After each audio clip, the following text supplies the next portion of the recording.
I think we're live on Twitch.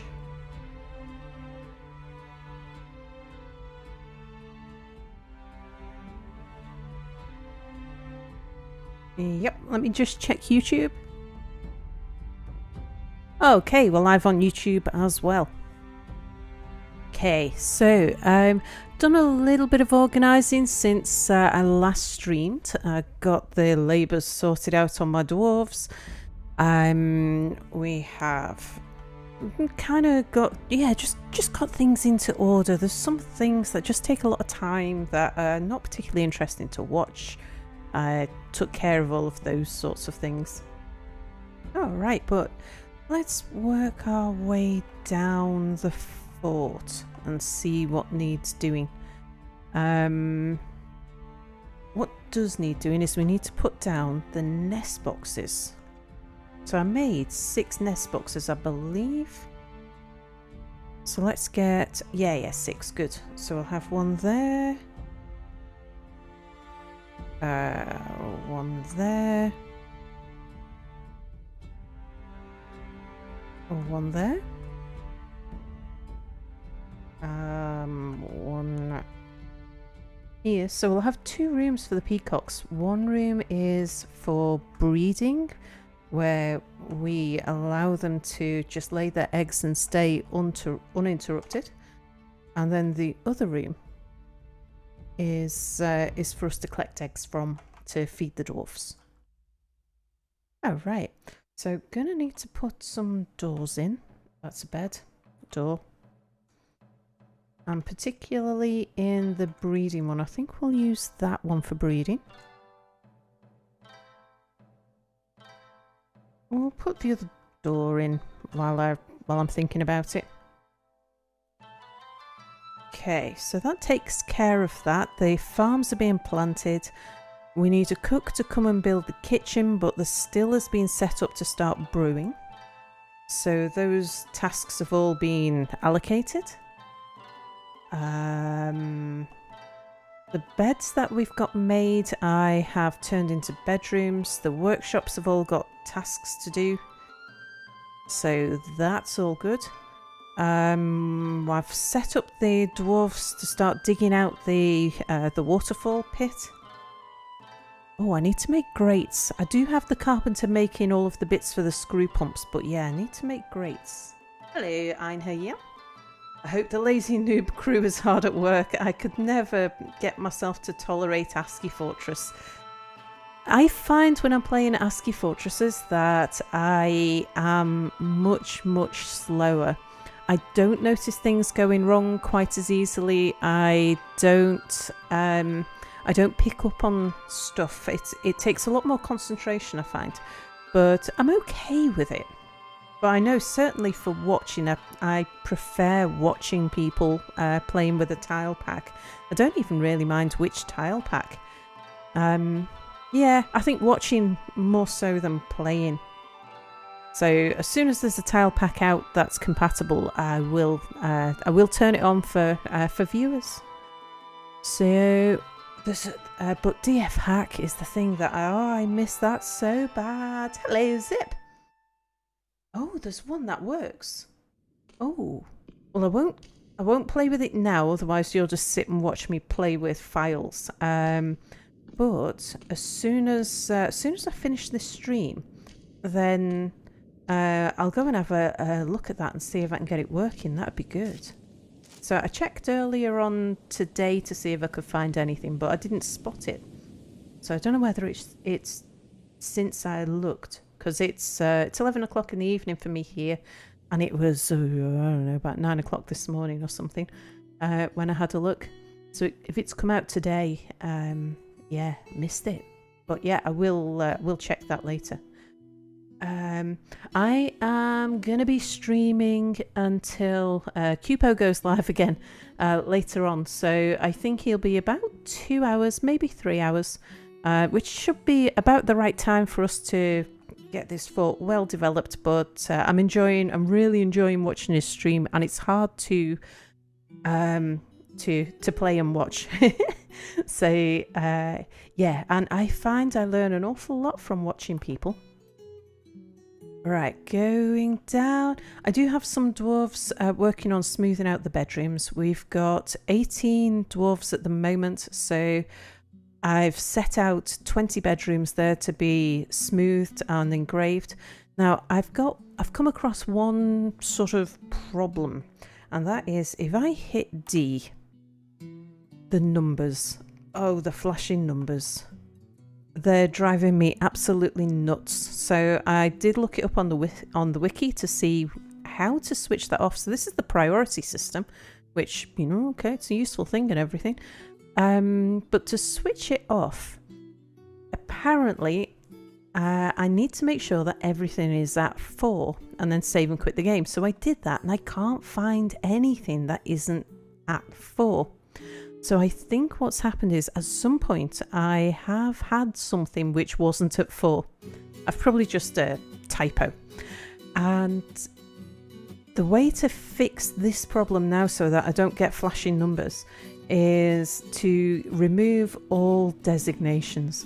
Well, I need these designations, so that means I need to get my miners busy. So I've taken my miners off all other duties. They've got a couple of little things, but nothing that should keep them busy. We're going to do a lot of mining, but that's kind of needed that anyway. So, right, well, let's get the dwarves busy. So that's a look over, just make sure that everything's ticking over fine. I have noticed that down the south, down at the very bottom of the fort there, that light blue is an ice wall. So the aquifer that's leaking into my trench is forming ice. So, because we are in winter. But I've checked and it doesn't interfere with my overhang. The ice wall is a level below my overhang starts. So we shouldn't have any problems with anything jumping upwards because they can't jump diagonally upwards. So yeah, so I think we're still safe. All right. Let's go.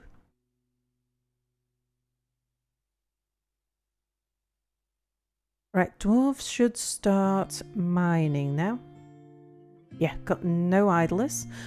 As we get more dwarves and things get a little bit busier, I do like to have some idlers. It gives them time to go do stuff like praying, socializing, all of that sort of stuff.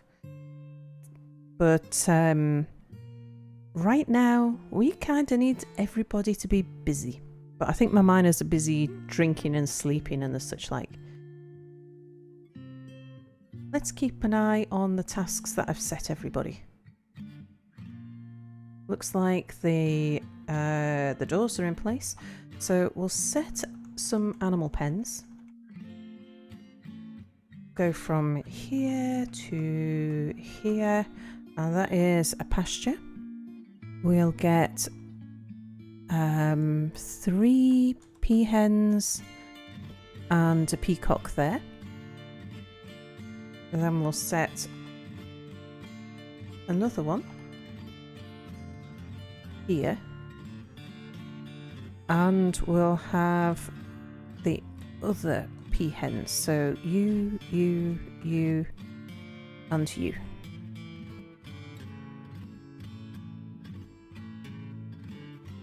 Now I am used to DF Hack doing my my nest box allocations for me, so I've never done that myself. So we'll have a crack at that and see quite how it works. Oh, looks like the peahens are making their own way to the nest boxes. Hang on, I want to have a look at this. Did that just... So does it... I thought that was a DF Hack thing. Well, there you go. And I've never seen an animal make its own way to a zone before. I guess the peacocks need to be moved by the dwarfs. I am most impressed.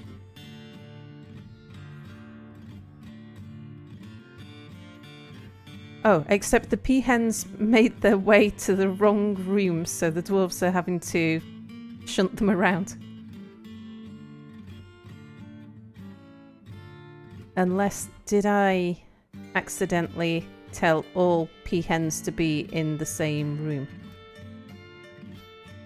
Let's just have a quick look.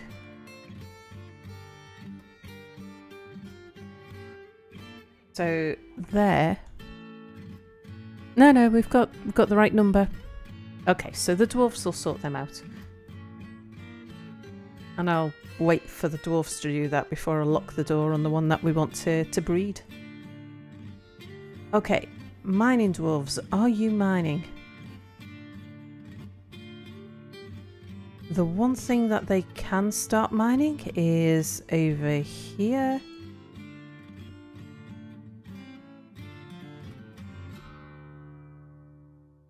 What's everybody up to? Oh, I think I allowed yeah, I allowed my miners to do some detailing because they were idle and I thought they'd like a little bit of artistic stuff.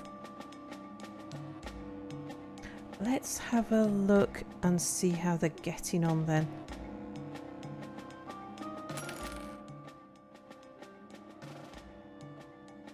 Shouldn't take them too long to finish that.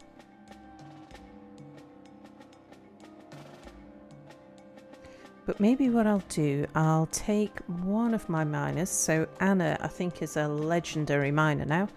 And I'm going to tell her that she is no longer to be doing...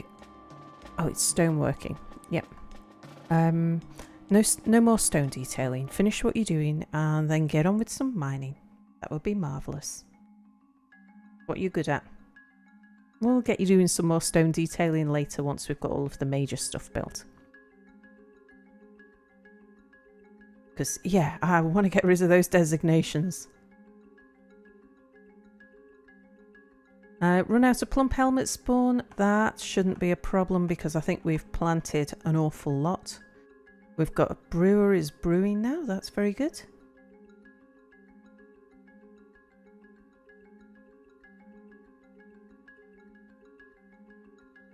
Got people gathering plants on the surface. I think we should have plenty of plants. Yeah, we've got 100 plants, 50 drinks. That's good. So it's gone up from 20. It was 20 just before we started. So we're doing okay there, I think.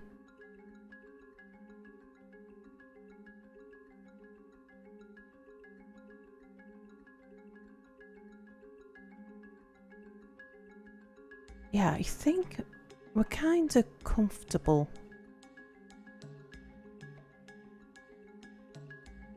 I do want to get the mining going though because I want to dig out more.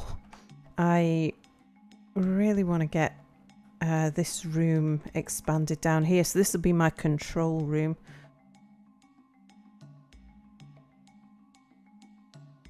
I want to dig it at least to there. Yeah, that will do for now. And then that way we can get in the lever to operate that gate down there.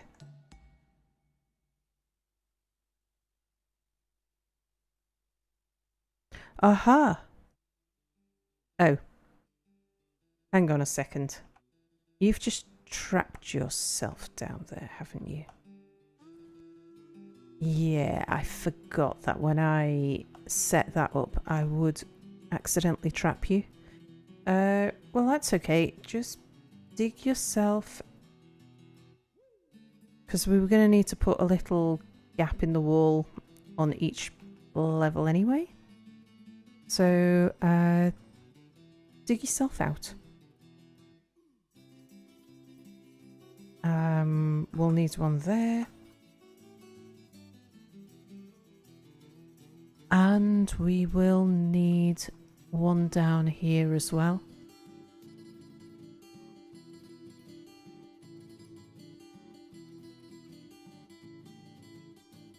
Have I set this up to channel? I actually want this to be dug, but we'll wait on that a moment.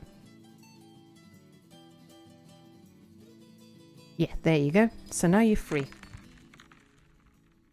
So heading up to the top. This is the top of the waterfall pit.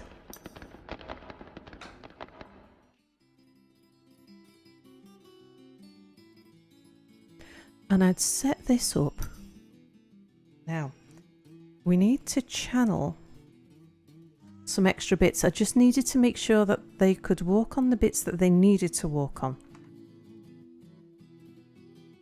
before we channeled out the rest. So I need that one channeling, that one,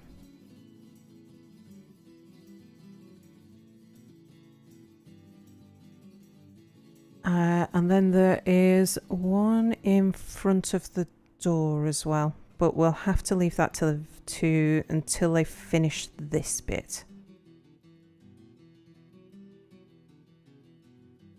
Okay, what we can do though is we can remove the rest of the designations on this because the rest of it will be wall. So take all of those off, take those off, and that one. Yeah, right, have you, yes, you have managed to trap yourselves in places. That's okay, it's my bad. But yes, you can make yourself an exit. Right. Now let me just have a look at this. So the channels have been dug there. So now we can... need to build the screw pump before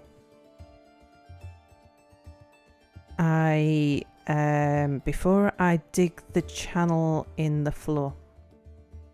So I need to figure out exactly where that goes. So I laid it all out last night and it made sense. Open space, so that's where the water is going to come through. So have we got enough components yet for a screw pump? So it is build machine components screw pump. Yes, it looks like we can build at least one. And we're going to be pumping from the south. So it's going to go there, but M to change the direction to pump from the south. And it goes there. Yep, dolomite blocks, an enormous screw pump and a pipe section. So the idea here is underneath there we will have a puddle. And the pump is going to pump just into this spot here and it's going to flood everywhere. And here we just have a hole in the floor and we'll have a hole in the floor here as well. So it might be that all it does is it just runs down there and runs down there and it doesn't spread out, but because I'm not sure. I haven't tried this particular arrangement before, so I'm not entirely sure exactly how it's going to behave. Before we commit to this though, what are those gems? Do we want to be digging out those gems before?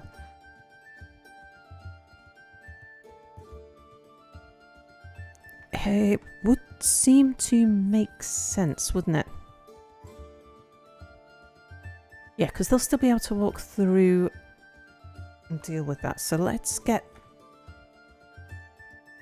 that gem there. And those two there.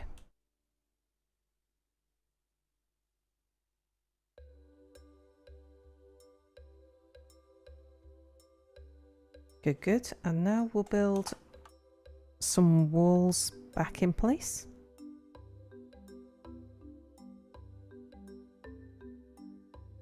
Hello, Cupo.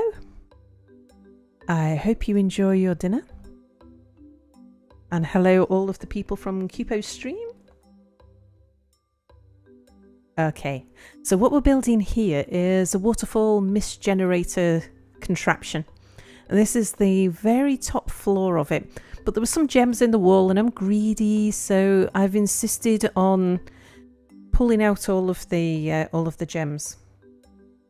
Right, did you actually build that wall? I was actually expecting it to be suspended because there was a gem in the way that they couldn't move, but they've done it. So let's build another bit of wall.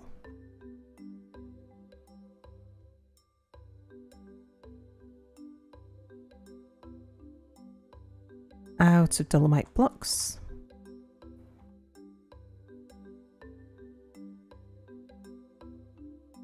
We can do that one. Actually, we can get the other bit of wall done as well.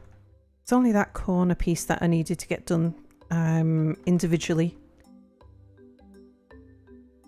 So, dolomite blocks. Right, once they've done that and they've built the screw pump, I can do the last bit of channeling. We're going to leave a lot of gypsum left behind there. Do I want to distract them with hauling a bunch of stone? Got a feeling I'm going to regret this, but let's try. So if we say a stone stockpile from here to there, and we'll tinker with the settings on that and make it just gypsum. So no metal ores, none of this, just the gypsum, none of the other stone, and no clay. Okay, maybe by the time they finish making the sorting out the gems and building the walls. Oh, hang on. They can't get there, can they? Yeah. So what I've got here, they can't build this wall and they can't get to that gem because this is a channel. So I actually need them to remove that wall I just had them build. Sorry, dwarves. Just go take that out so that you can still access that corner.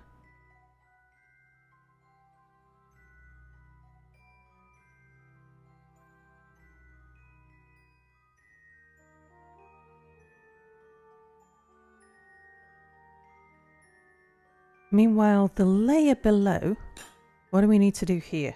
We want to remove these gems and that gem too.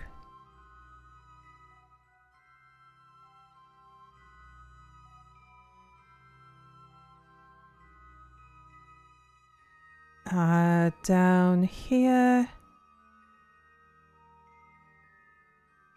we don't have anybody trapped, do we? No, we'll get on with all of that. Digging it from the top is a useful way to go about this sort of thing.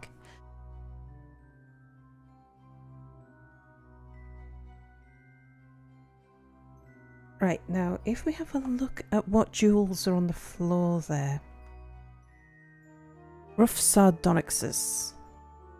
And there too.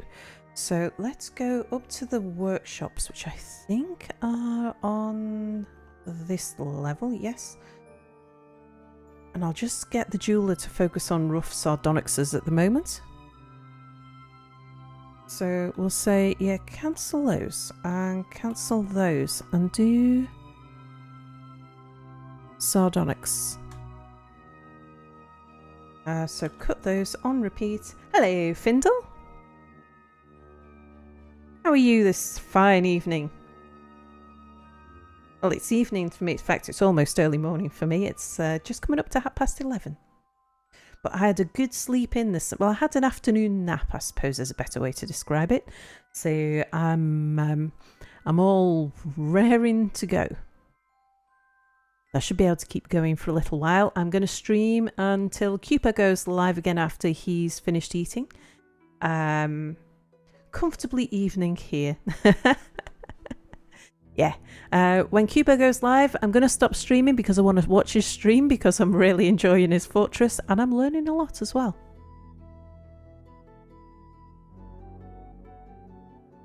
Right, someone going to come and build that wall. You can get there now. I've fixed the error that I made.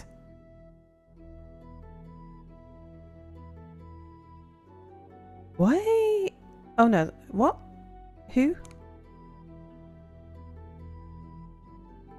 Hang on a second. Why have we got a dog running around the fortress?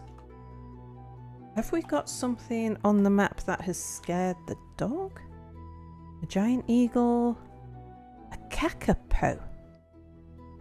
I don't even know what a kakapo is. Well, let's find out. I think that's important. Kakapo. It's a small, flightless green parrot. Okay. They appear in temperate biomes. They may occasionally appear on the map and do little else but meander around adorably. They are Kia, except without all the bad parts. Okay, so that's not a problem. I don't know. My dogs... do you know, it might be just because they've had a lot of puppies. Maybe they're getting a little bit overcrowded there. That's okay. I have a job for the puppies. So I would like the puppies to come and sit up here and look out for bad things for us. So we'll give them a decent sized area. That's a pen pasture. And oh, I wish I could search.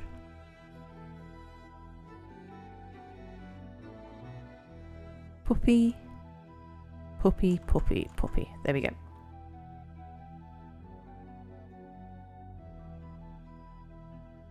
Right, so those puppies will make their way down. Right, how are we doing if we built the wall? Let's make sure it's not suspended.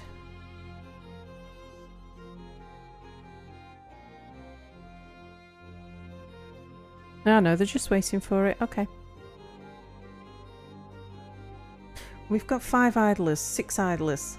You've all got the construction ability except for my miners. So I understand it. I've got 3 miners in total. So I get that. But, Beatrice, why are you not building the wall? Nobody else is building the wall.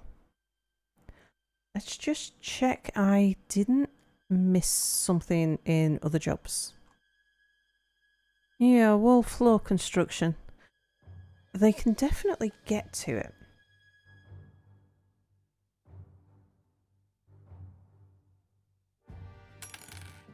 And I need them to build that wall before I can put the next one in. I suppose if they... I mean, if we left that gap there, it wouldn't be a huge problem. Just untidy. Have they built the screw pump?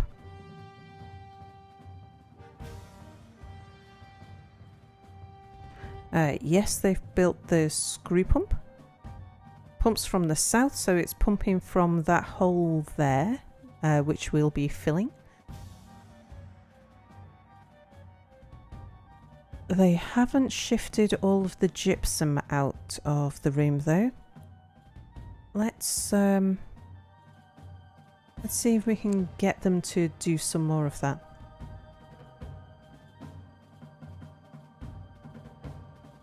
So just fill this corridor, it's fine. So to there. And before you get into it, let's change the settings on that. So it's stone. I'm going to say just block all. Only gypsum. And let's make sure it is actually gypsum that's in here. Yep, gypsum. I could do it by setting up a dumping stockpile and telling them to dump this gypsum in the dumping stockpile. But I have a tendency to forget where I've put my dumping stockpiles, and especially in vanilla, I think I could end up causing myself problems.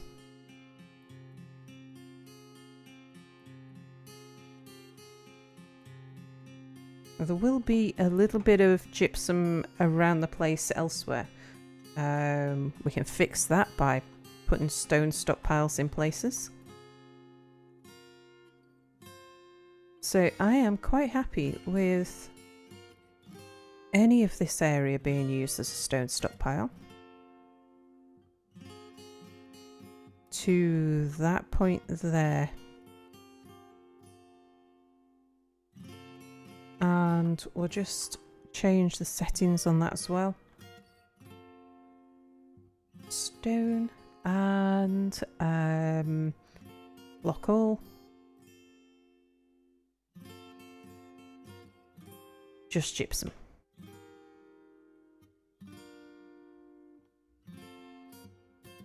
Okay, the other thing is, what are these gems? Sards. So we're going to want the jeweler to be cutting those sards.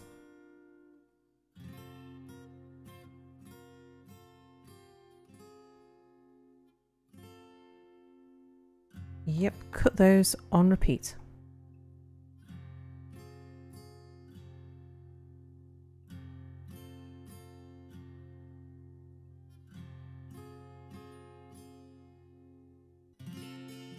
And they've still not got that wall built, so what is the problem?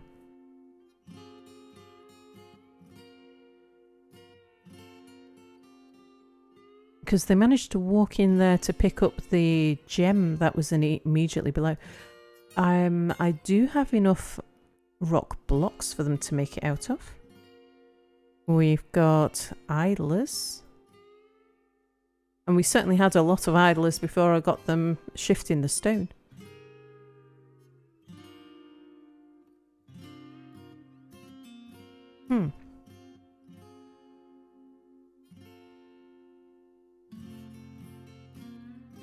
I'm a touch puzzled.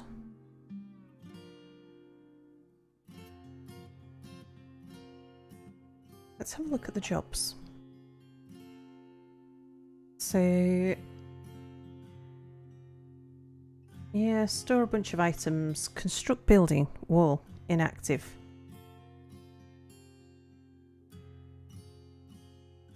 Why? Why?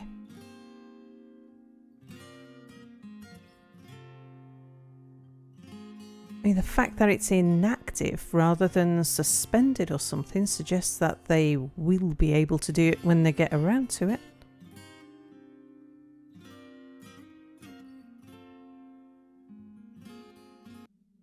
The new season is spring. Oh, so this is the start of year 2.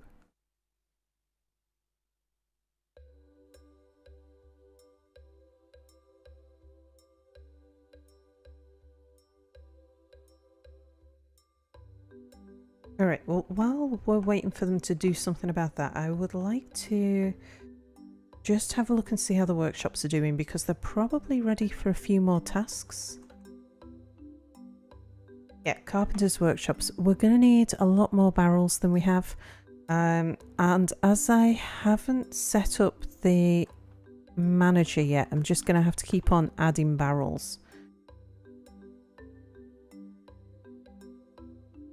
So that's the carpenter. The mason, I want some grates. So rock grates. I think I'm going to need 10 of them in total. 4, 5, 6, 7, 8, 9.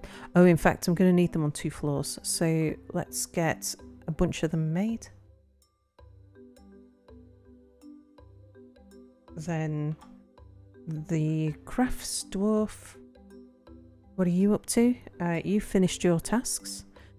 Right, is there anything that we particularly need working on? I'm not sure how many mugs we've got, but I generally presume that we can always go more. So let's allow that. Mechanics. We'll have some more mechanisms because I tend to go through those quite a bit as well. I'd rather have them in the stockpile when I don't need them than not made when I do. How's the update treating me? Hello, Tofu. I'm actually really enjoying it, but I must admit I will enjoy it more. Hang on, what's that? Curious.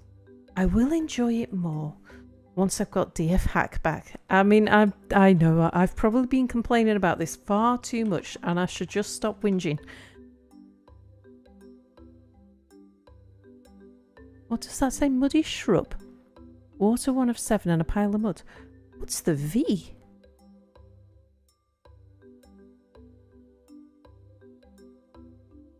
Is that the shrub that's a V?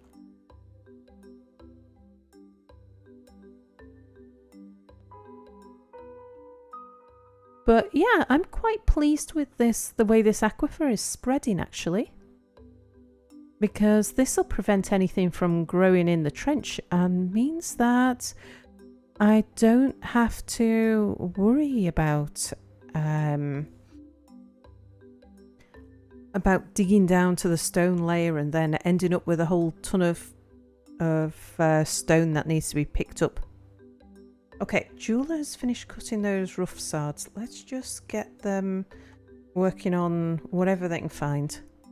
So somewhere we've got brown jasper, so get on with that.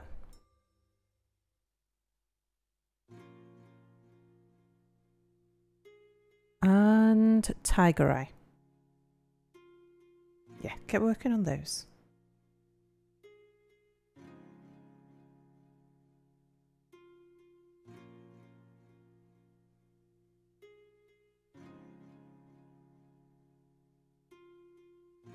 And that wall still doesn't appear to be... Do you know, I think what I'm going to do is go cancel it and try rebuilding it. Yeah, rely pretty heavily on workflow and DF hack. I do too.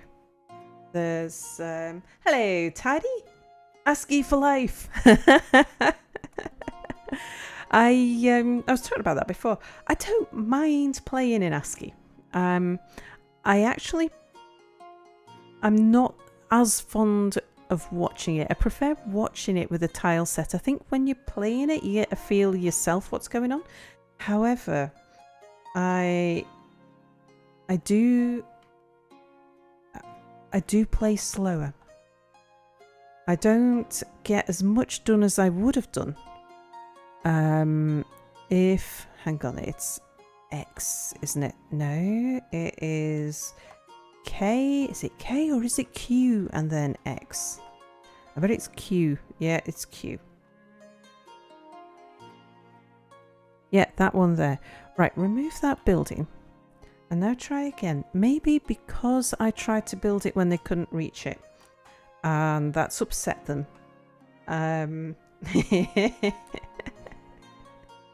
So,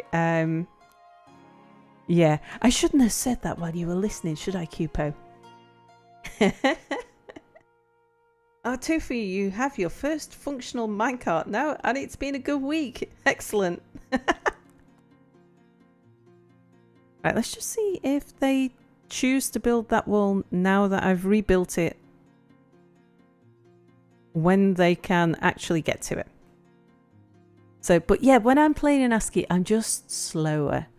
I don't tend to notice things going wrong the same. I do have to concentrate a little bit harder. So yeah, like I've got 9 idlers at the moment. Year 2, I would normally be much more careful about making sure that all of my dwarves are very busy. Need to learn how to use minecarts too. Pretty sure those are new since I played, which was a long time ago. I would recommend watching Cupo's stream. So Cupo uses minecarts as trigger mechanisms, which is a pretty good way. It's a simple way to get to see how the minecarts work.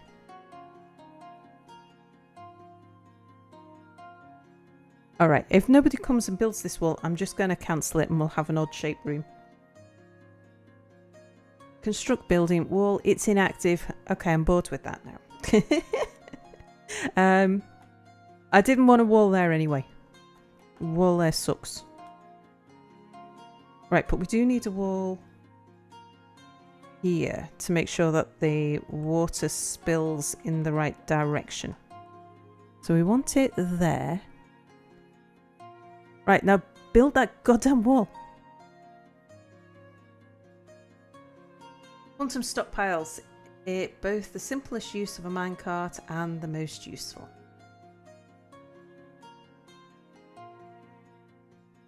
Look, say no problem building that wall. Okay, right, just pause a second. Right, I've definitely built everything on this floor, haven't I, before I go and block it off. Am I going to put grates on the floor? I don't think I'm going to bother. I don't need grates here because the water is just going to flow down the hole. Let me just have a quick inspect because once I dig that channel, it's going to be really awkward to get back in. So open space there, there. All the way down to where the wall should have been. Then we've got a wall there. Then this is solid, solid and solid. That's solid. We have a pump that's built. We have the open space there for the water to come up. A wall there. This is floor, floor, floor. Yep. Then open space, open space. That's floor. That's what we need to channel down. Open space, open space. Yeah, so there is just the one last thing to do. And that is to dig the channel here.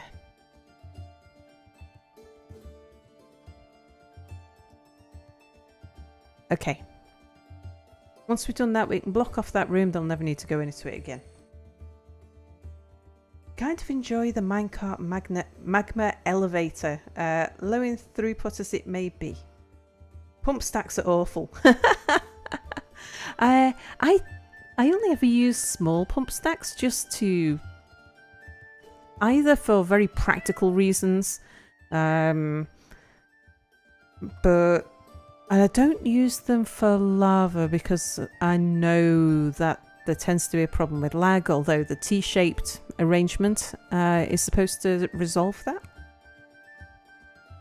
I've never found a need to move lava from one place to another. I generally just put the things where I want them. Right, down here. Oh, first of all, let's build the lever for the gate. So we need a lever over here. I think we'll be fine. Stick it in that corner. Won't be a corner for long. Yep, there will do. So the idea behind this one, this particular room, is that hang on, let me get my designation up again. So this is immediately beneath the areas where the pump will be pumping the water. So there's a hole in the floor immediately beneath. So the water should be falling down. Now I don't know whether it will make a full curtain or whether it's going to just all concentrate on one spot. But what I need to do here is to channel a layer there and channel a layer down there and then put grates over those holes so that the dwarves don't get swept away. And then we do need a pump in the middle because the pump stack will be carrying the water up to the top of the waterfall. So the water should be coming up through this hole here. So that means we need the pump to be built. Let's see, build a machinery, and it's a pump.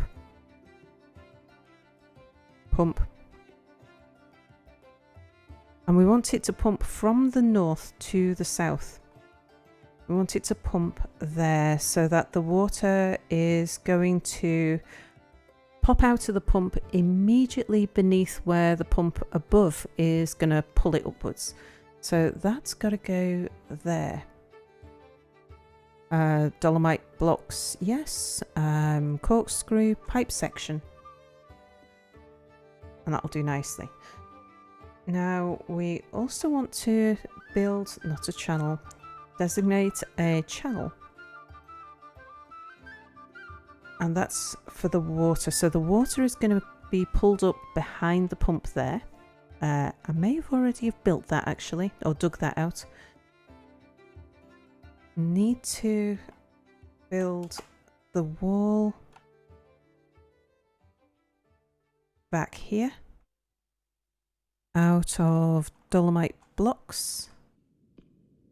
And here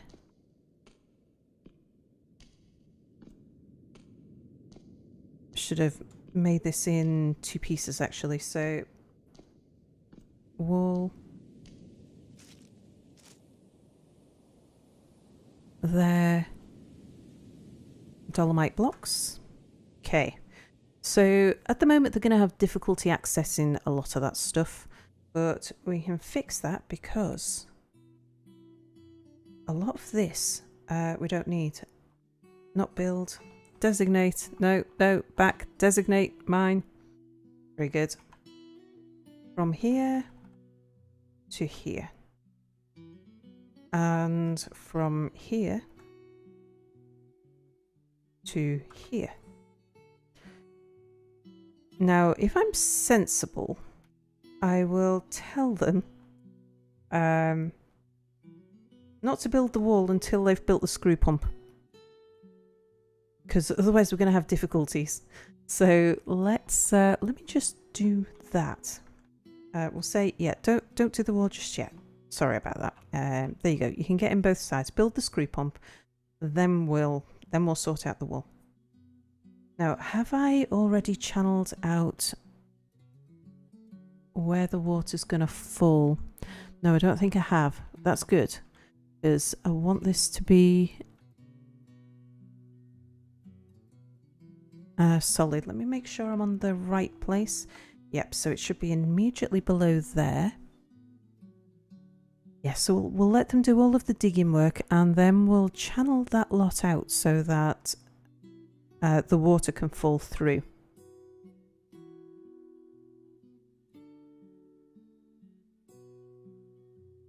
They can also dig out part of this wall here.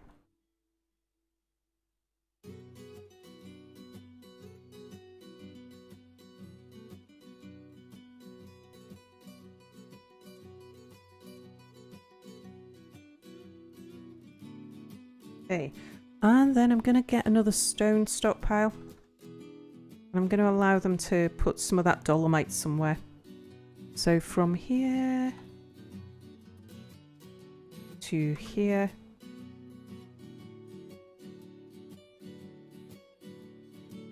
Settings, and that will be, in fact, just any old stone really. Yeah, just go get whatever stone's lying around that hasn't got a home.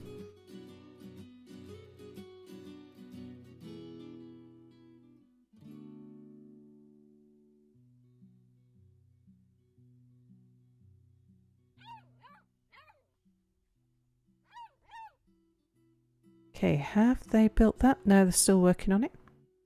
I've got quite a few people set up as masons, so it shouldn't take too long.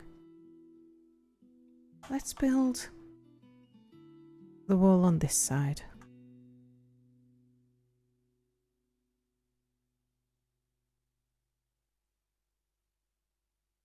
what's that little white square there? Oh, dolomite blocks. Okay, yeah.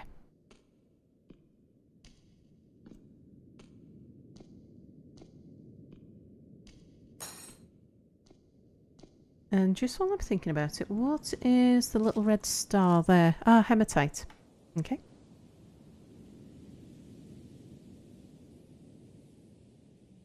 Pump stacks are great. Fight me.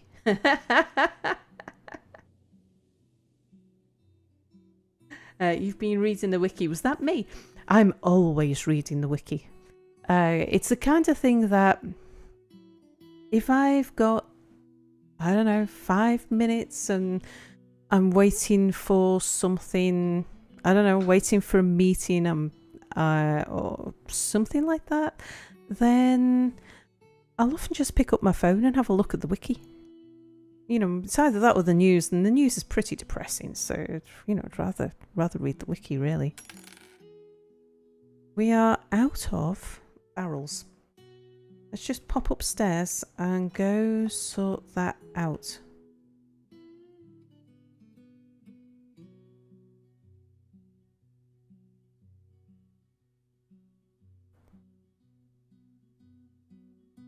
Oops.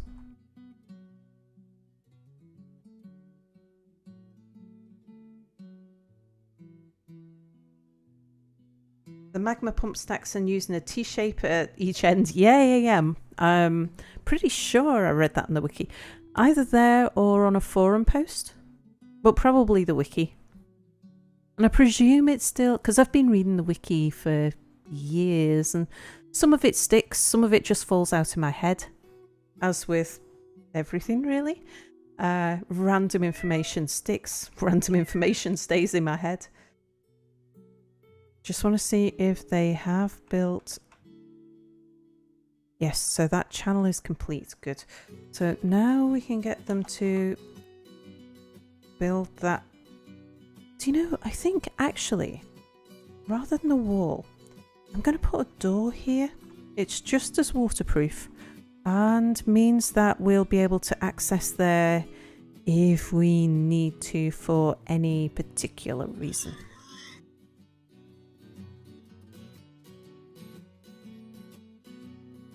Right, looks like the screw pump has been built. So now let's build the wall here. They're out of dolomite blocks.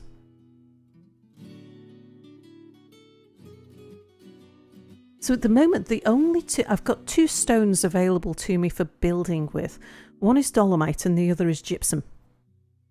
I haven't come across... The dolomite is really, really deep. It's about 5 layers deep. Everything above the dolomite is either gypsum or soils. I usually am cautious about using dolomite for sort of general building purposes because I want to make sure that I'm keeping it, you know, for useful things.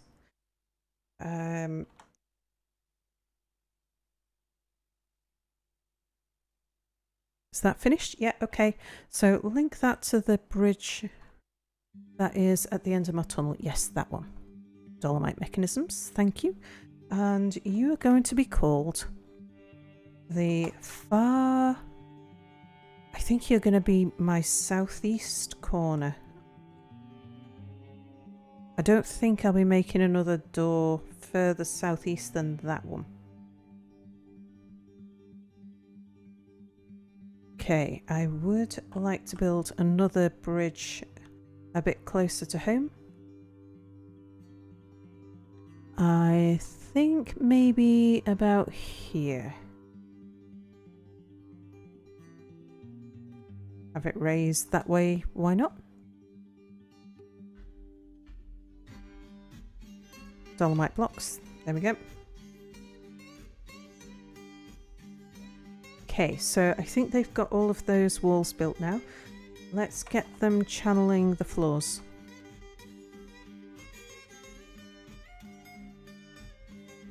I need to make sure that this is exactly where we have it above. Yep, so it's from here to We can go one further. From there to there. And it'd be the same on the other side. From there to there. Yes.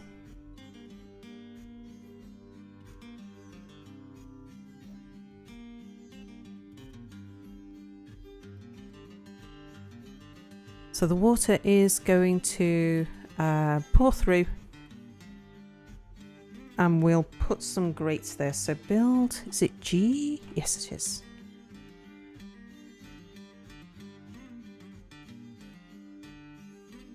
So build a floor grate. Here.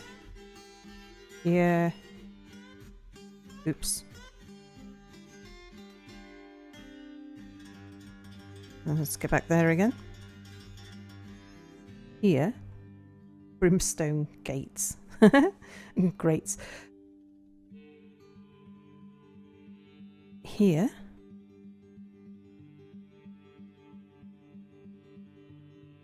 There. Then on the other side, same thing.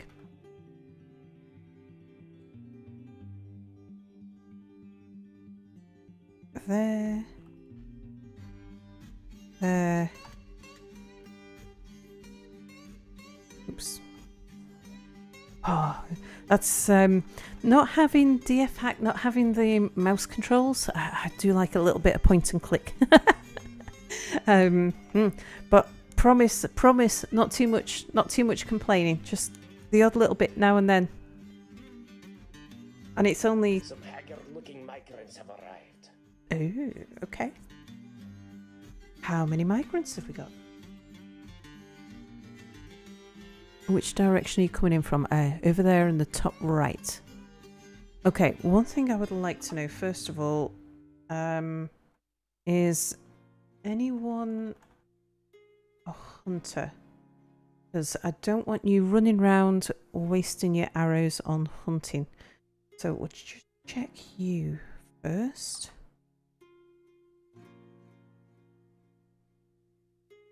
Yeah, don't do any hunting.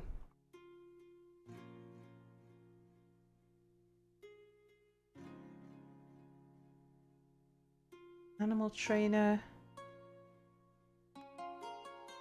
cheese maker, dwarven child. Okay.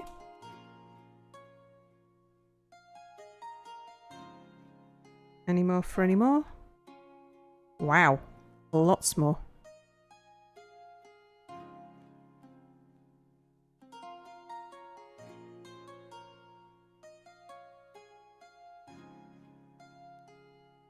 Alright, anybody else doing hunting?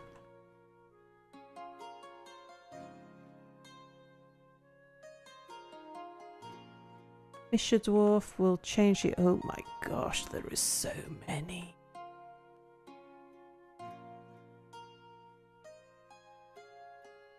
A peddler.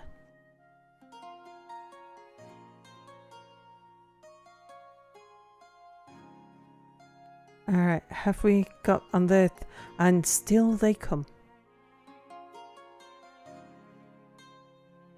Oh, they've brought another llama with them, I think.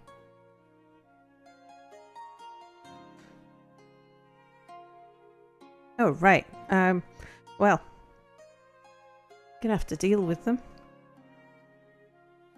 So time for some job sorting out. Right, where are we up to with things we need doing?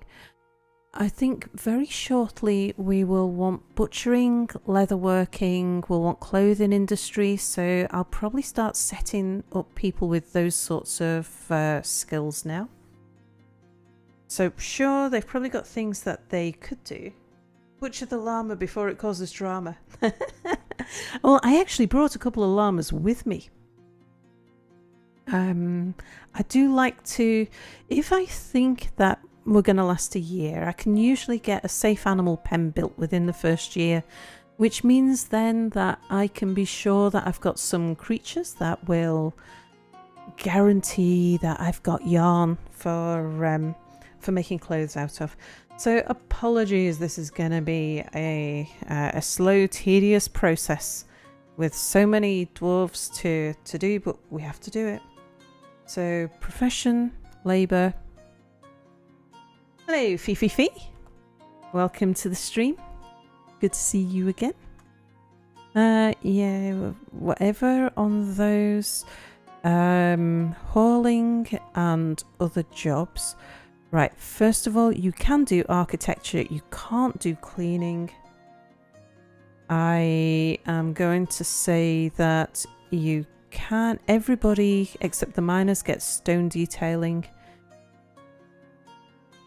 So let's, right, where is, or let's make you a butcher, a tanner.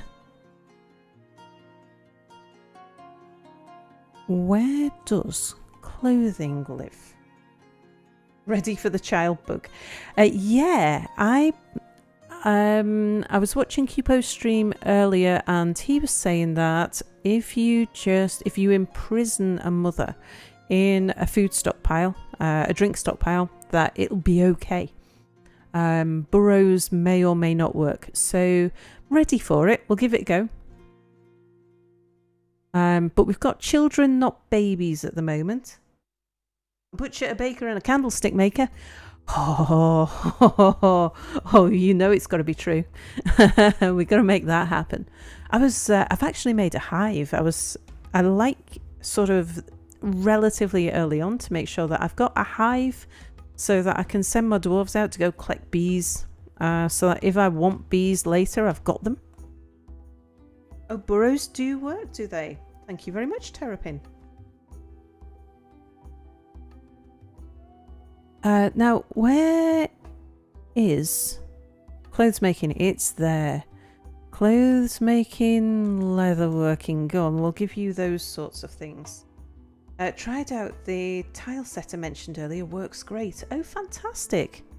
So I will upset the purists by promising that the next time I go live, I'll have a tile set instead of ASCII. So a lot of my core viewers watch me for other games rather than Dwarf Fortress, and I'm converting them slowly. A lot of my viewers, my regular viewers, watch me for Space Engineers. I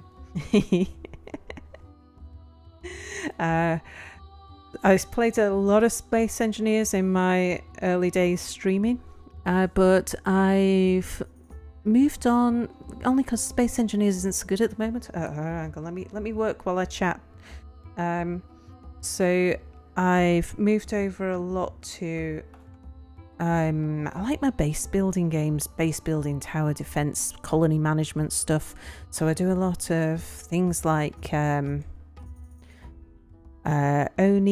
and Rimworld, those sorts of things. I play all kinds.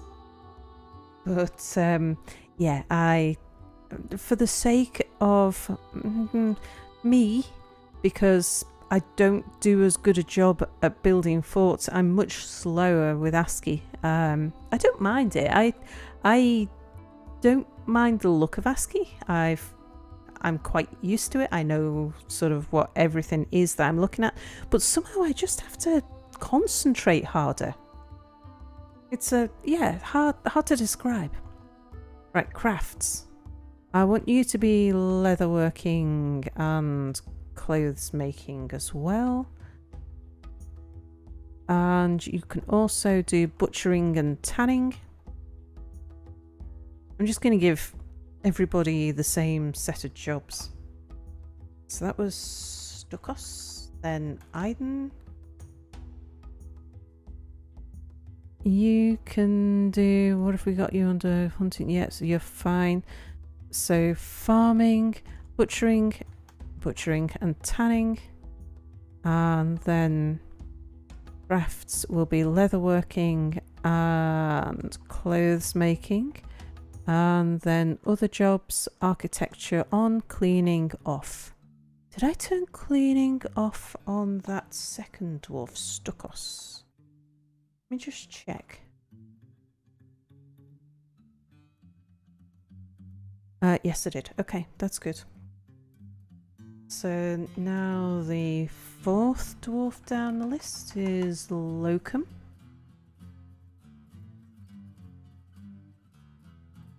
And for you, stone detailing, you can do a bit of that. Anyone who are a member gets stone detailing. Yes, you can't do hunting, that's good. Farming, butcher, tanning. You can do leatherworking, clothes making. Can do architecture, can't do cleaning. Okay, next. That was that Zephon? No, that was Loken. Right, Zephon, you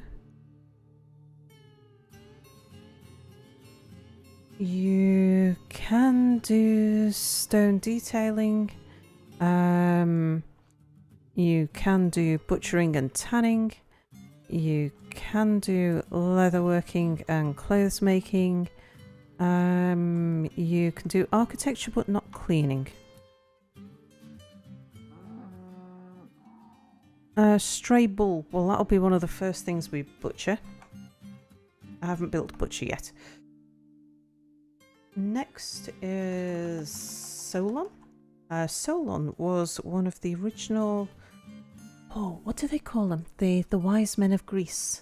There was Pittacus, Solon, and a bunch of others.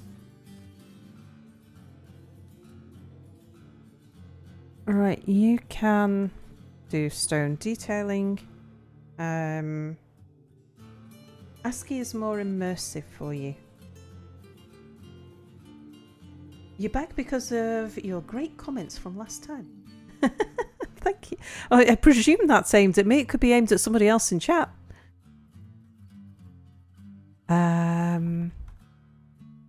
Leatherworking, clothes making, architecture, cleaning. I'm sorry to subject you to this. It's just that the dwarves are gonna be around for a while. I kind of gotta get this sorted. How many more have we got to do? Ah, do you know, I might just take a gamble that they don't go and try and clean the dirt off the dirt. Just leave them to it for the moment. I'll be giving them... right, I don't want you fishing though. I'll sort out labours off camera. Yeah, don't do fishing. Go do butchery and tanning instead. Do some stone detailing. We want to do some engraving. Other jobs, since I've got you open, you can do architecture, you can't do cleaning.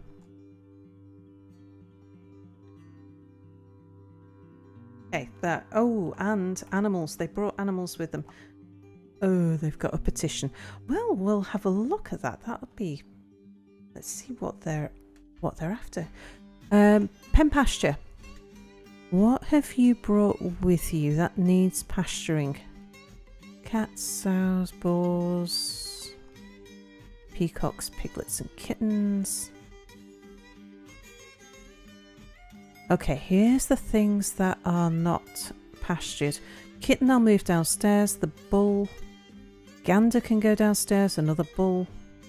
And a baby llama.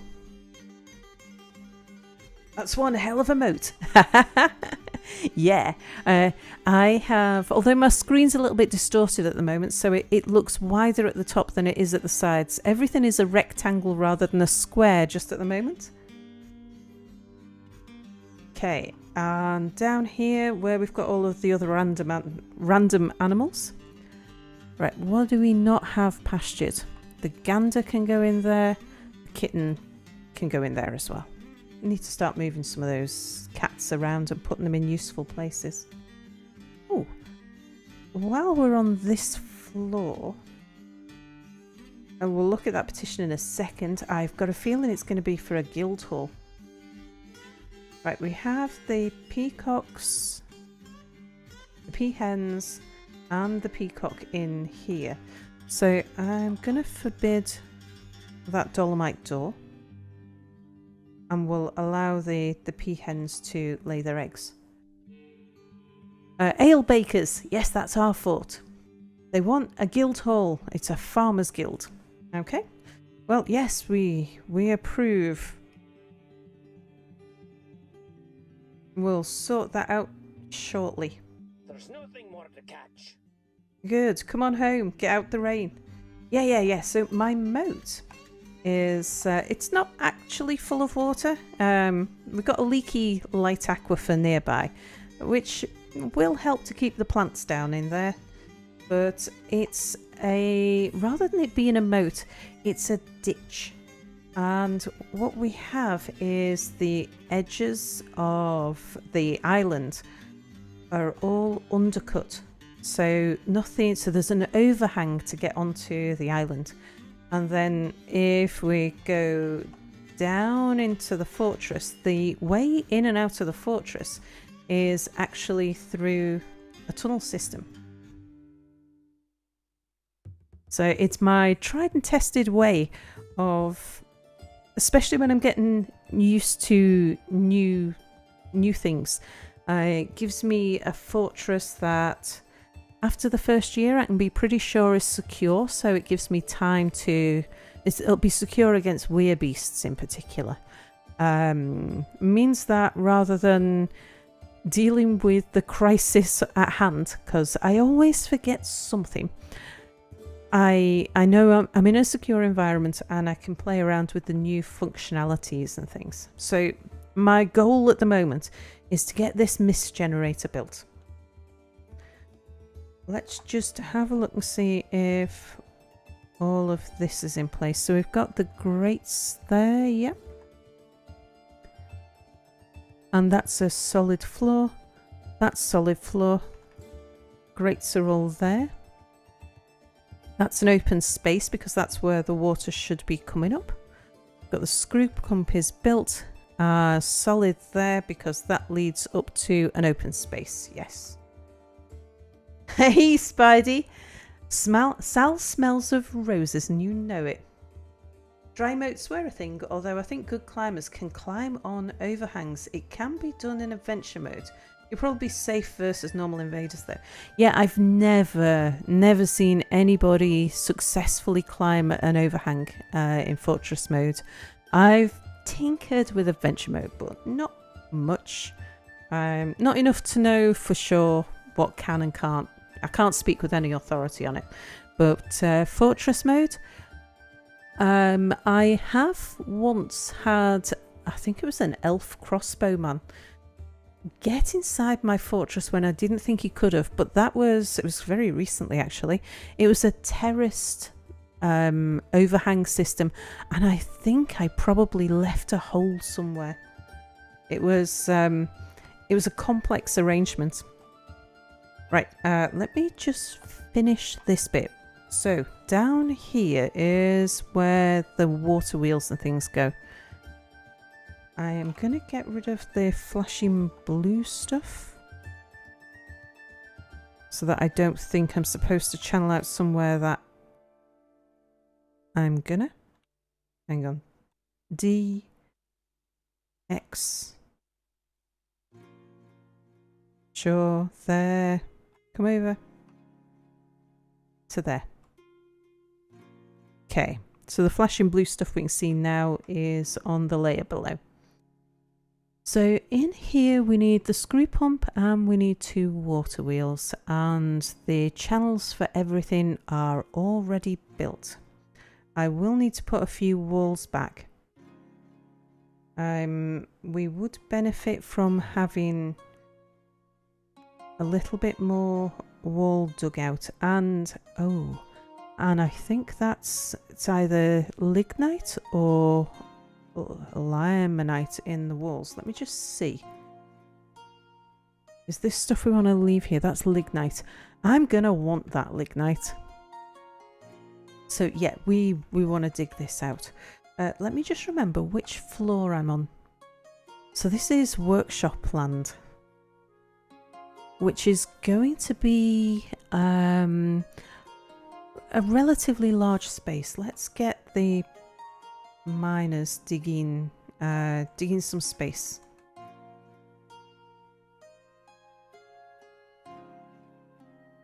Okay, so from dig, yes. Get back up there, over there, down here.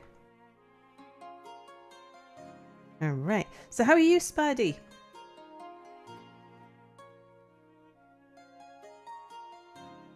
So for those who don't know, when I do multiplayer stuff, I do it with a group of people called the NID. They are a bunch of friendly gamers, mostly older gamers, with some of whom have a very unique sense of humour. Good, how about me? I'm doing really well. I'm currently on holiday from work. And I have been for let me see, a week and a half, I think. So, and I've got a bit more time off work yet. So I'm having the time of my life at the moment. It's I've spent my whole time gaming and kind of just really enjoying myself. It's been like one of the nidaways. Jackpot. Indeed. Yeah. So, you know, I have had a lot of problems with work. With my team all falling ill. For people who are a bit newer, I manage a team of 5 people, and over the course of the last year, just over a year, I lost one person. He decided to leave work. It's quite a young lad. He left work. He's suffered most of his life from depression, and he was so good. He was such a good guy. Really wanted to keep him. And we did everything we could. I don't need to dig the whole room. Did everything we could to try and help him to overcome his depression. But in the end, he decided that he still lives with his mum and dad, and we've given him help through work, help put him in touch with like decent counsellors, and he felt like he was in a good place, but he wanted to, rather than working, he decided he was going to focus his energies on getting better, which it was kind of, I was really sorry to lose him, but at the same time I was kind of pleased for him as well. It was like he'd had a bit of a breakthrough in his recovery, and he's doing really well now. So that was the first member of staff I lost. Before I'd managed to replace him, I lost another member of staff. She had a heart attack, and it was she was like an older lady. She was 60. It was a very serious heart attack. She was in intensive care for 11 weeks. She was in hospital in total for 14 weeks. And she was one of my most experienced members of staff. About 3 months after I'd lost her, another member of my staff was diagnosed with liver and colon cancer. A very positive diagnosis. It was caught really early. They expect he will make a full recovery, but I've lost him for over a year. Probably inaccessible. What? Can we zoom to animals? I don't know if we can. Where's the gander that it's inaccessible? Has it gone into the room with the peacocks? No, we can't. I wonder where it is. So I lost, and he was another one of my most experienced members of staff, and then things were getting really bad, hectic at work, because of course all the work still needs to be done. Hello, bag holding. Well, it sort of makes me feel glad I don't work with you. I know, right? I've managed this team of people. Okay, there's been a few changes over the years, but I've managed them for, I don't know, 5 or 6 years, and we've always had a really good time. It's been got a great working relationship. We've got a great team. I think we all enjoy the work. It's it's been good. And then all of a sudden they just fell like dominoes. So my last full-time experienced member of staff went off sick with stress. So I've had a year of trying to just getting new temporary workers in. I ended up with my co-streamer. I need to find where that gander is, because that's going to keep on upsetting them. My co-streamer and lodger, Mia, he was looking for a summer job while he was at university. And it was actually my boss who suggested to me that we ask him if he wanted to come work for us.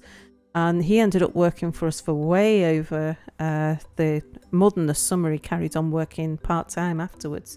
At one point, he was my most experienced member of staff. He's like a part-time student, because Mia's doing teacher training at the moment. So, yeah, bad times. Where's this gander? I can't see. So the only place that should be inaccessible is the peacock room. And I don't see anything in there.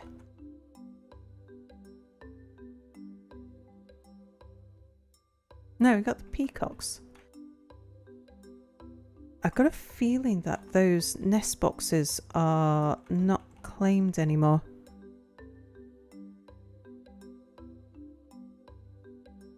Whereas they were claimed before.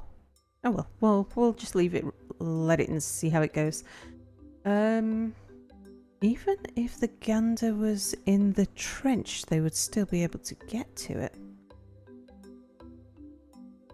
Can't imagine where it might be.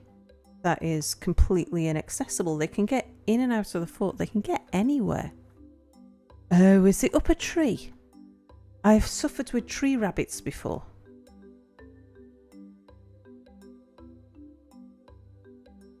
Can't see it. I'm just going up and up and up in the world. Well, I think what I might do then is just take it out of the animal pen that I've put it in. How badly did the whole Brexit thing interfere with your work? I remember you mentioning it, and it was a bit of a scramble when it was first voted for.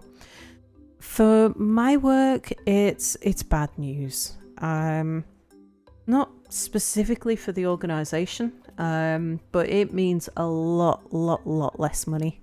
So we bring in, it won't affect the revenue, it won't affect staffing numbers, but it'll affect project work. So we bring, or have been bringing in, around about 300 million a year from EU funding for infrastructure grants, and that's just stopped for the last 2 years. So apparently the stuff that, and we take out really cheap bank loans with the European Investment Bank as well, because we're a safe bet. We're a good a good place for them to invest their money. So they give us really cheap bank loans, and we use it to invest in the infrastructure, which gains us more tax revenue, which we then use to pay back the bank loans, and it's been working really well. It's been working so much in our favour. So for the last 10 or 20 years or something. So yeah, it was a blow. It's an economic blow to us and the region. So yeah, not a good thing from that perspective, certainly. Let's query. No, not that. Yes, the animal zone. So pen pasture. Right, where's that gander? We'll just take you out so they stop trying to find you. And wherever you may be, if you eventually make your way here, that will be all well and good. But if we lose a gander, I'm not particularly worried. It's nobody's pet. Not too much of a problem. Okay, where was I? I was doing things on this level, wasn't I? Yes, getting the dwarves to mine out some space. so that they can get in here. I'm gonna put another stone stockpile.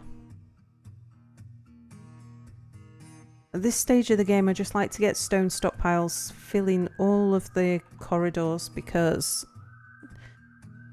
that way I don't end up with the dwarves going out and collecting stone at random times when I didn't want them to. Oh, look at all that lovely lignite. Marvellous. Okay, but we are going to have to wall some of that off. First of all, let's build the pump. So we're going to want to build a machine, and it's a screw pump. And this is going to pump from the south. So we'll just spin it round with M. And that slots in there. Dolomite blocks, corkscrew, pipe section. Okay. Right, we'll let them build that thing first.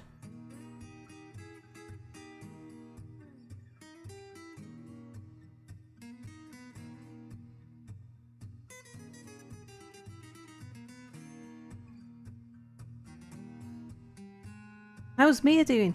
He's doing okay.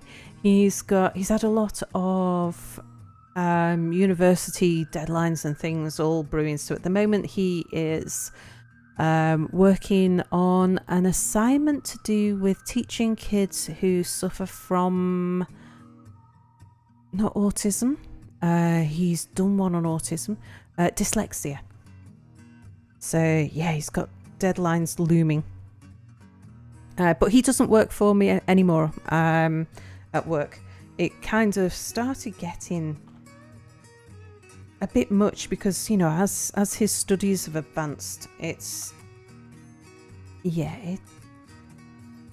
felt like he was just trying to do too much.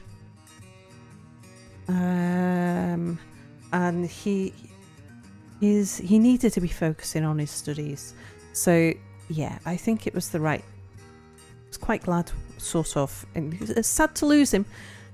Kind of glad when he decided that he needed to focus on his studies rather than working. All right, so they can get on with that. Now let's build some walls.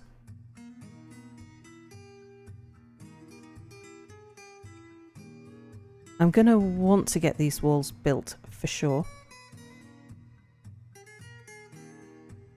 Definitely, yeah, it's a lot to juggle. It certainly is. It certainly was. Especially with the amount of stress at work. Say, it was just crazy with people going off sick all the time, and just not seeing. I mean, it was just. Yeah, it was just bizarre, the fact that everybody... I mean, we've got an electronic system where if somebody's off sick, I have to log it in the system that we've got an illness day. And when the guy who first left, the guy with depression, when he first started falling ill, I actually didn't even know how to use the system. I'd been trained, like when I first became a manager, I was trained in how to do it. I'd never needed it. I didn't have a team who was sick.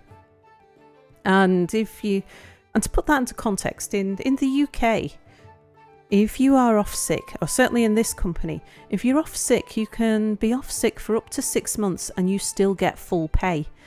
And if you're off sick, it's not deducted from holiday time, anything like that. You still get all of your holiday pay. In fact, if you're off sick, you carry on accruing holiday pay. So it's not like people were coming in ill because they had to, because they needed the work, or because it was going to affect them financially or something like that. Yeah, it's just bizarre the way all of a sudden we just lost people.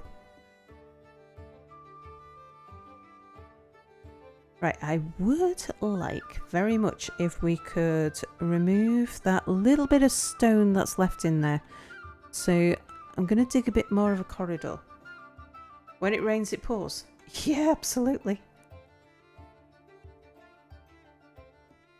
I've just never experienced anything like it. I've managed teams before, and I've had sick people before. I've had like individuals. We've had things like one person gets a cold, and suddenly everybody in the team's got the same cold, and you're struggling because everybody's off sick at the same time. That's just kind of the way. It's almost the nature of the way infections work. But yeah, just had a really strong and healthy team that all of a sudden all fell sick at the same time. But I'm pleased to say that everybody is doing really well. So but I've got a lot of new people in the team, and now they're trained up. That's made a big difference. The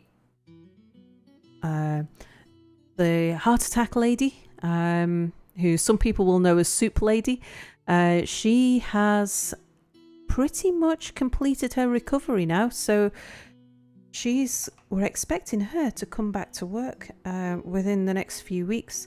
Now, I have got an awful lot of holiday outstanding because I haven't been taking time off while people have been sick. And as a result, and because when she does come back, I'm going to want to be around to make sure that I can support her and that that everything's okay with her. And so I've got to take as much holiday as possible, as soon as possible, so that I don't end up with, because I've got to take all of my holiday by March. Just thinking I'm going to remove all of this blue. But I think it all wants to be, yeah, I'm going to make that whole thing into a reservoir. The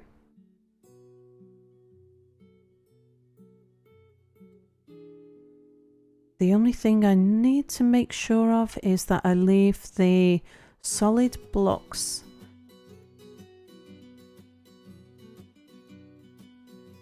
so I can just mine this, but I need the solid blocks in the middle.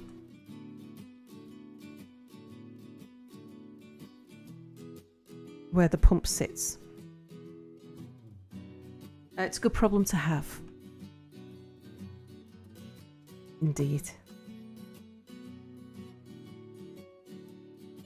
But one of the things that was really nice, Soup Lady, who is the most oh gosh, what's the right word for it?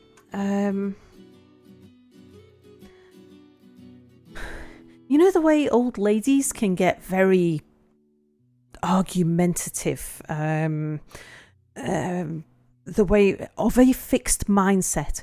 It's like they know how it is and that's the way it is and nobody is telling them otherwise. What's the word for that? Well, she was like that. And pig-headed? Sure. Yeah. Oh no. Sonic Studio 3 installation? Do I want to restart now? No! I didn't know I was doing a Sonic 3 installation. Maybe that's why they couldn't find the gander and build that wall before. Now what was I doing? Right, back to Dwarf Fortress. Random things.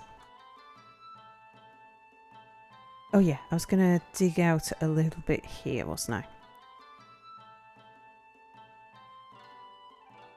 And along here. Along here, get some more stone stockpiles put in. So this floor's going to be where I put my guild halls, temples, noble rooms, a dining room, that sort of thing. This is sort of the communal floor. Yeah. So yeah, she's opinionated, and those opinions are set in stone and may not be questioned. When I had a meeting with her, with the HR, like the welfare HR lady, we were just talking about like finding out, having a chat with her about how she was doing. Is there anything we need to do to support her further? And this was not at any point where she was ready to come back. We were just having a chat. And one of the things that she was talking about missing work, her fears about coming back to work, but how much she wanted to come back because she said we were so much like a family and she was missing us all. And I was just like, oh, that's so lovely. The number of times I've told you off for things and we're still like a family to you.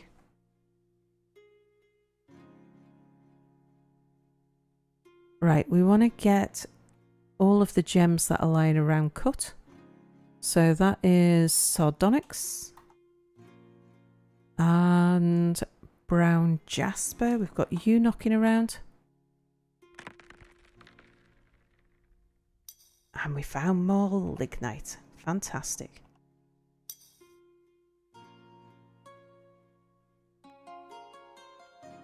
Brimstone is...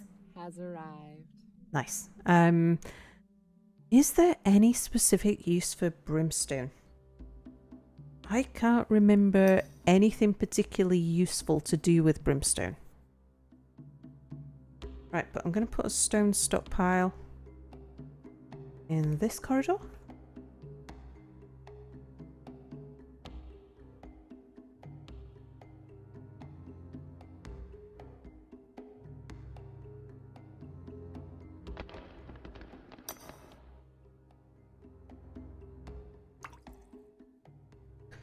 Damp stone. Now, is that aquifer? I'm guessing it is.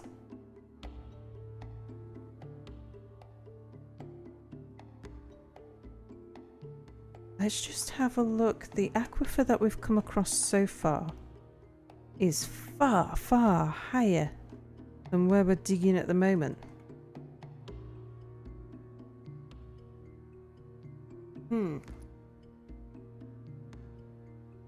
Let's try digging it, and I mean, we're going to fill this tunnel with water anyway, so it's not a huge problem. It'd just be nice if I could get the gems and things out of it first.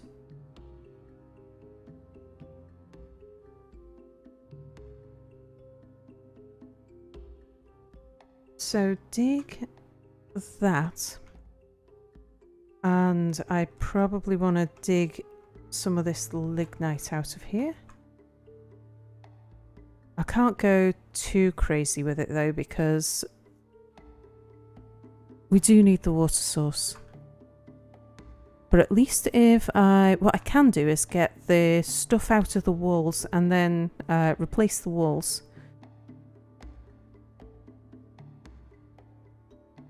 Yeah, so if we build wall here, then we can always go dig out the rest later. Dolomite blocks. And then here. Gonna have to keep an eye on how many dolomite blocks I'm using, because I haven't got anything set up on repeat yet.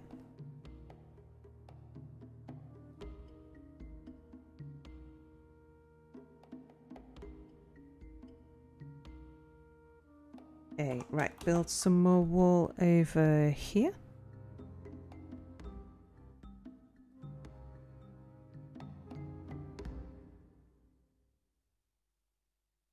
Oops, over a little. Can't believe I've been so lucky to get hematite and lignite in my first embark on since the update. That's just like, I don't know. The Dwarf Fortress gods were, well, the Armok was blessing me.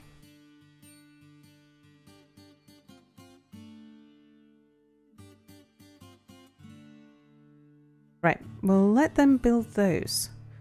And what I'll do in the meantime, while all of that's been taken care... Oh, hang on a second. Yes, we also want to get this out of the wall.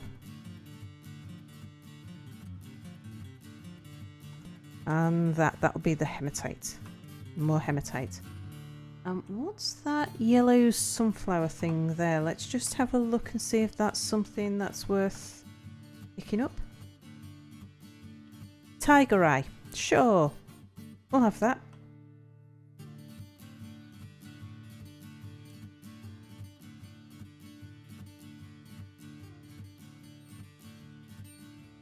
Now, thinking about it, because this is going to be a channel that's left inside my foot, you know, I'm probably building this channel in the wrong place anyway.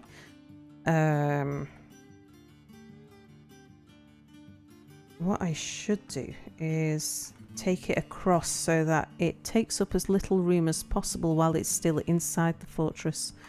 Once we get to here, it can come down that way. That's probably a more sensible approach.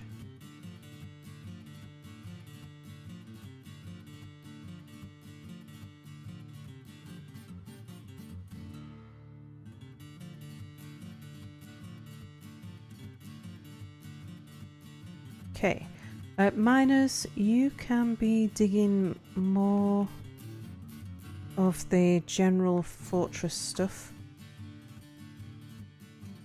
The sooner I get all of these designations dug out, then the sooner I'll be able to get rid of the numbers, because the numbers on the screen are bugging me. Right, we can take you down to where the new wall is. So we can see at the moment it doesn't look like there's any gems or anything there that we're going to want to be digging out.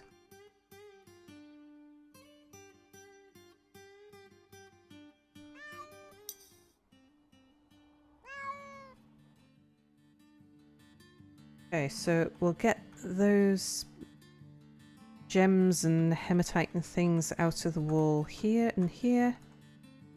Here, because this will be a permanent channel so that we can refill the well and the system anytime we want to. Yeah, get that out. Over here in this room, we're going to want to take the hematite out of the walls there and replace that with proper walls.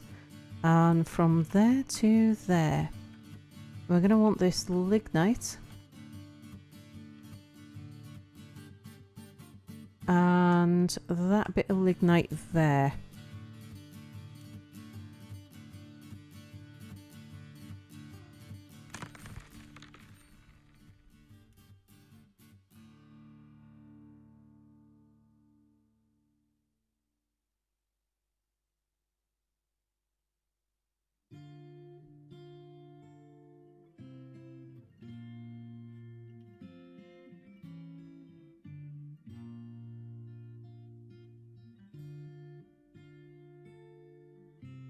Right, let's build the bits of wall that we need to put back.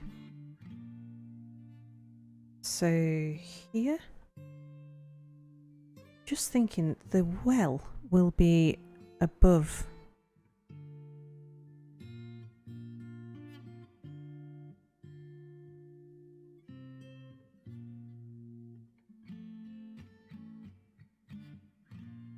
So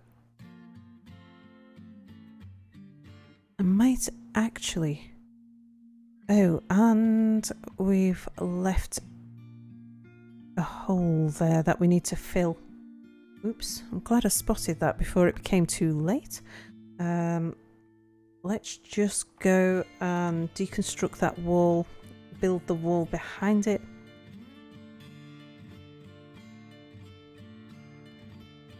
Because otherwise we'll have leakage later on.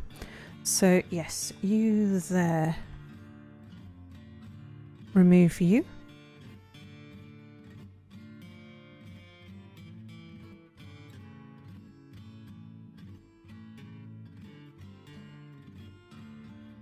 I'm not sure I got that. So yeah, because this is going to be dug out into a large room, what we want is the water wheels walled in inside that room. This little corner here, I need them to build the wall there. But that means that I need them to remove... There we go. Just remove that bit of wall that we've already put in. Aha, we have a caravan. Nice. Okay. I think this is the first caravan to our brand new trade depot, our indoor trade depot.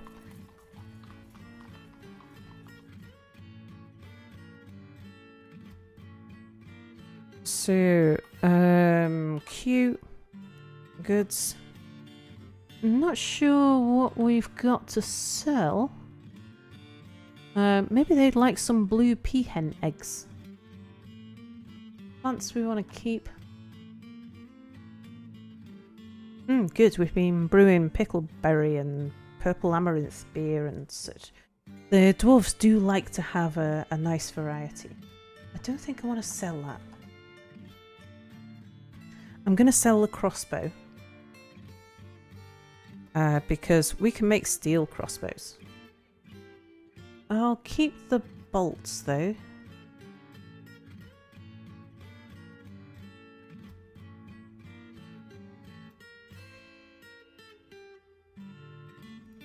Oh yeah, we've got tons of gems. Of course we have. Small cut gems, large cut gems. I don't think we need another screw pump. Have I got all of my screw pumps in place? Well, I'll keep it just in case. They're not valuable. They're more useful than valuable. Let's get rid of some of the dolomite mugs that are not particularly good.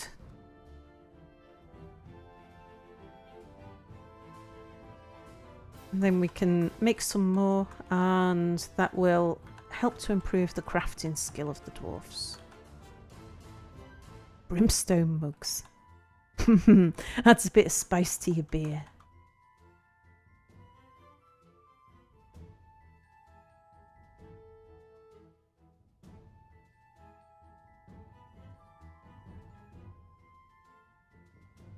Wow, how many did I tell him to make? Every time I pass by the crafts dwarf shop, I just tell him to like go and make some mugs because we probably need some. Maybe I didn't. Yep, cool. Right, well that'll give us plenty to sell.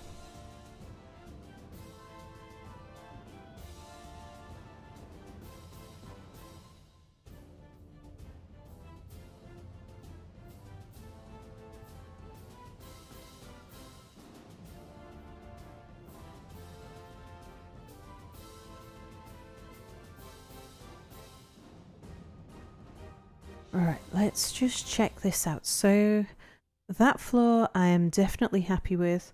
Yes, it's got a wall that I would have missing that I would have liked them to have built, but what floor is that? This is my stockpile room. What I could do to solve this problem, because I want that wall built. I want it built specifically because if they don't build it, I'm going to have to leave a lump stuck out. So we'll try getting them building it from this side.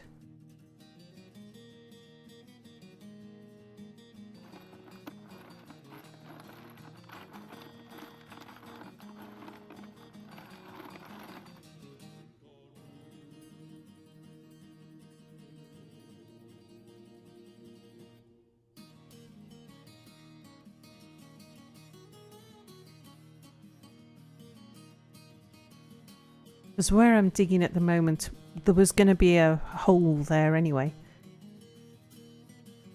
Okay, so now we can build a wall here where we wanted it.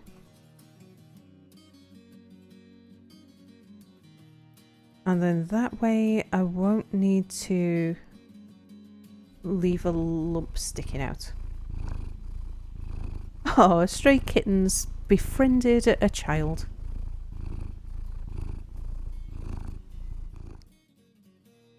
Okay, so I'd be happy with that floor. This floor is all sorted, completely solid. We might get a bit of flooding down here, but I'm not concerned about that at all. Down here.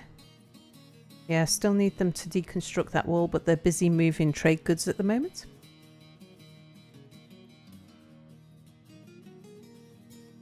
Well, we've got 17 idlers. What are you all doing? Why are you not moving trade goods?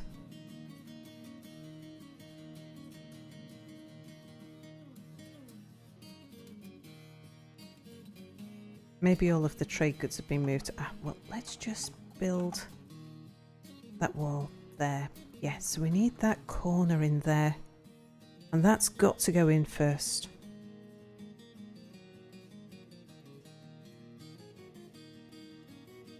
Alright, so have we moved everything down? I guess we have. Let's get the trader down here. Who is it? It's Adam. Adam, I know will be watching on YouTube. And we'll be watching the VOD on YouTube. And yes, I noted that I had accidentally put an Adam in and then removed an Adam. You are now my broker.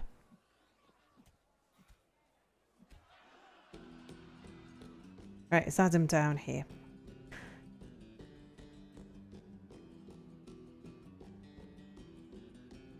Not yet.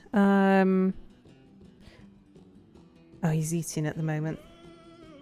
I'll just give him a minute or two to see whether he's going to make it down of his own accord or whether we need to do something a bit tricksy with his instructions. Is this Adam? Might be. I'm going to guess it is. Yes, it is. Very good. Alright, so we want to sell all our stuff. What does that make us? 1700. Not too bad. I would like to buy some random metal bars because there will come a point where somebody wants a trifle pewter thing in their bedroom. So I just buy those as we go along.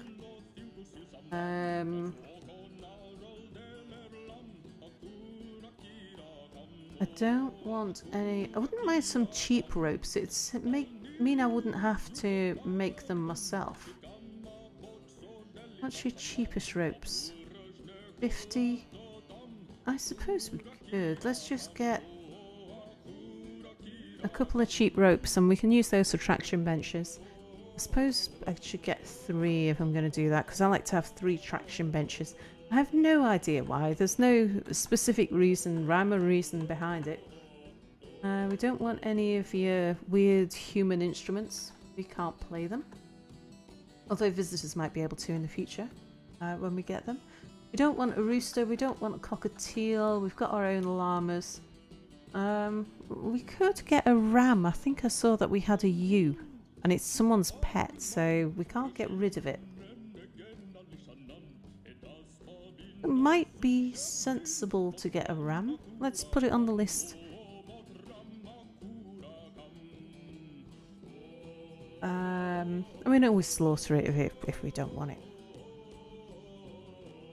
Right, we're okay for beer, so I'm not going to buy any of the beer off them this time. I'm not going to buy any of the clothes off them. So the clothes that they sell are all too large for a dwarf, but when we get a tavern, we're likely to get people joining us who are humans. And they will need clothing eventually. Right, I'm just buying some bags because again, if they've got really cheap bags, it saves us from having to make them ourselves. I do usually get around to buying seeds off them so that we can grow a greater variety of things than we can find in our environment. Right, cloth. Yes. Cloth is good. How are we doing? Trader profit. He's probably not going to want to go much more than that at the moment, actually. Maybe we won't go for cloth. Let's see if he's got any leather. I really wouldn't mind a book. I want all the things. I should have been making some other stuff to sell. Some trap components. Oh, look at that. 65, yeah. Well, we can afford that. Alright, so we've got a thing of leather. Love that thing of leather as well. We're alright for food. We're about to start slaughtering animals.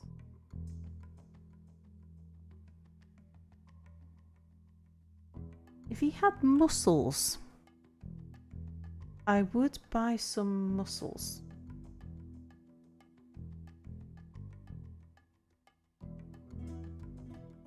But he hasn't. Got a seahorse. I've never seen seahorse for sale before. Or maybe I haven't, I've just forgotten. Thread. No, we'll give it a miss. I think I'm okay for thread at the moment. No cheeses, but yes, we do have some books. Got anything cheap? We're in the market for cheap at the moment. Questions about the elf or the pulleys before and after. We'll go for questions about the elf because the pulleys before and after sounds like the kind of thing we can probably buy from the dwarves. So we might get away with this trade. Our trader is a good appraiser but nothing else. So on the other hand, they might decide that we're pushing it, but let's go. Ah, yes, good. They've accepted that. I'm happy with that. Well done, Adam. You can get back to your previously scheduled activities. More migrants. Okay. I haven't finished dealing with the last migrants yet. Oh, I'll be so glad when Dwarf Therapist is back.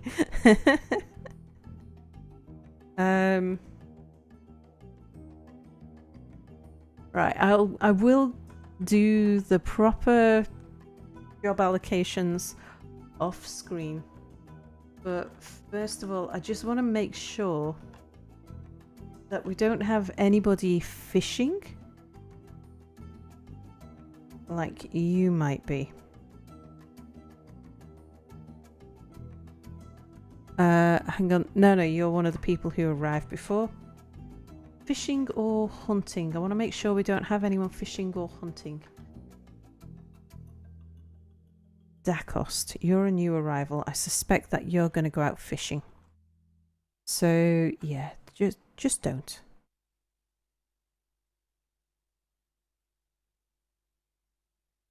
Dacost, farmer, beekeeper. Looking for anyone who is a hunter or a ranger. And I don't think we've got anybody. Any babies? No babies. That's good.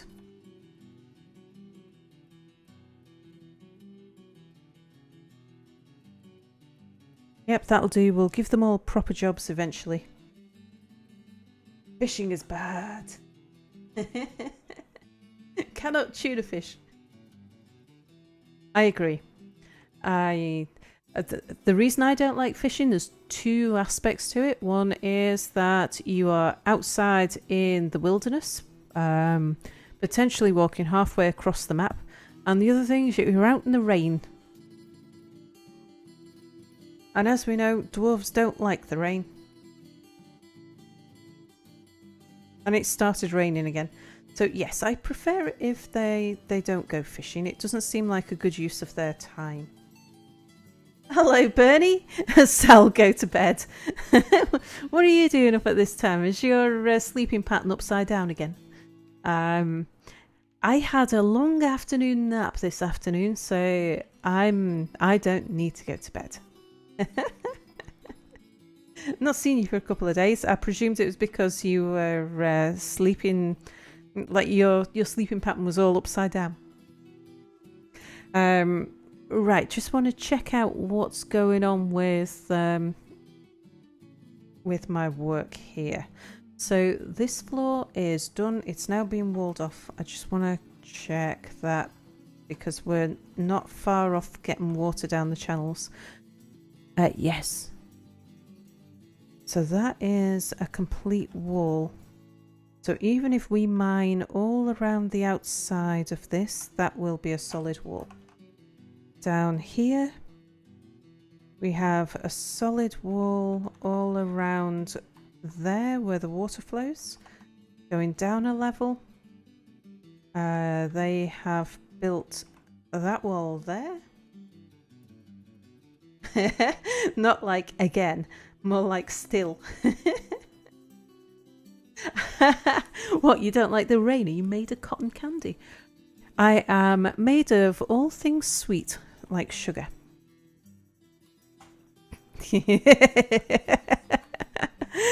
She says, trying to keep a straight face. Dwarfs don't like the rain. When dwarves are out in the rain, they complain a lot. They're underground kind of creatures. They like to stay out of the rain.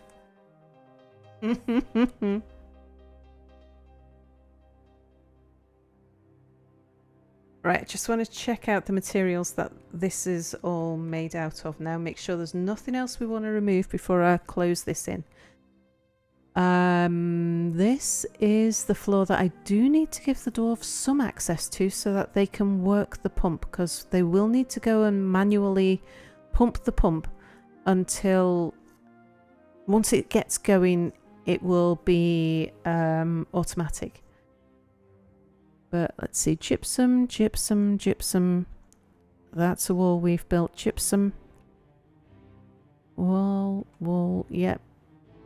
Gypsum I'm happy with. We'll put a door there. Brimstone, fine, leaving brimstone there. Yeah, chat, anyone know of any particular use for brimstone? Am I foolish to be just leaving brimstone in the wall? Okay, so I'm going to put a door here.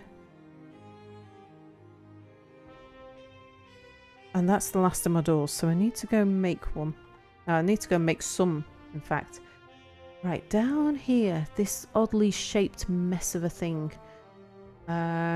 Need to do some stuff down here. Fire. I know it is...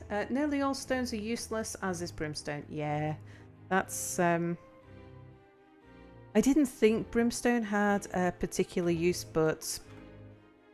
always worth checking with chat.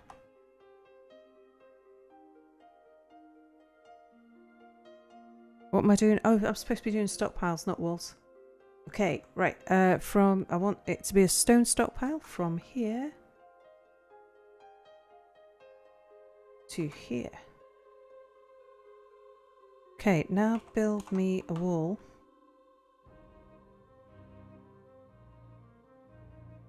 So we want that bit there. And on the opposite side.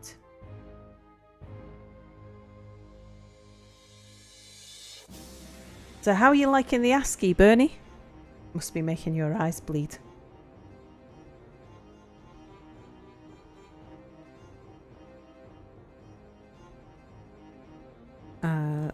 There.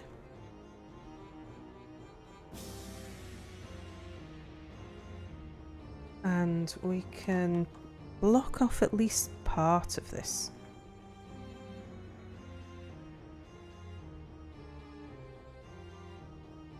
Put that wall there. I'll also need to block it off on the this bit here as well. So we'll have it coming through diagonal. This will be the water channel and it will go that way round. And I need to get all of this done before we cut through the aquifer. So construction wall.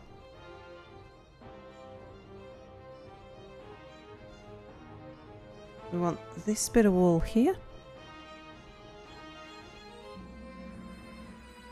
Yeah, it's really not your thing. Goes to show how far tech has come, though. This is an update that came out the day before yesterday. I think it's been out 2 days now. It's fresh and new.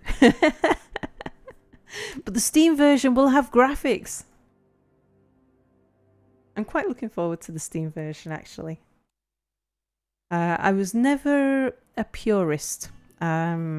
More of a pragmatist when it came to Dwarf Fortress, but I still think it is the best game ever. You just got to kind of get over the graphics and the interface. Right, what are these gems here? Moss agates. Okay, so we need to get those worked on. Let's go up to the jewelers. In fact, I've got to do a whole load of stuff. So let's get all of the workshops building. We are so short of beds. All these people are going to be sleeping on the floor and no one's going to be happy about it.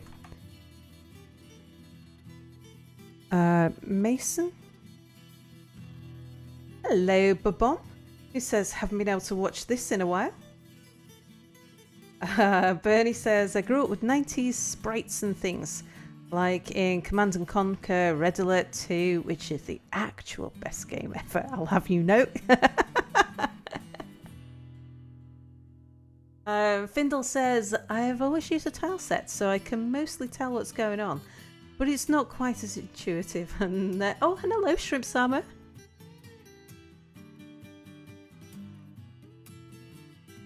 Oh, Brimstone tells you that gypsum might be nearby.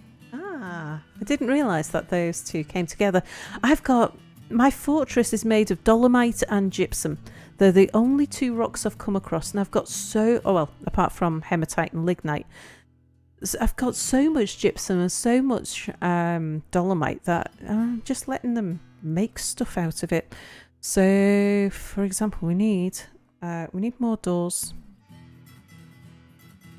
So get some more doors down. Is there anything else I need them to be building at this point from this selection of stuff? I don't think so. We need more tables and chairs desperately.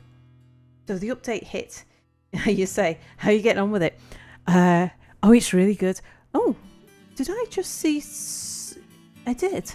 Look at that. Someone's singing a song.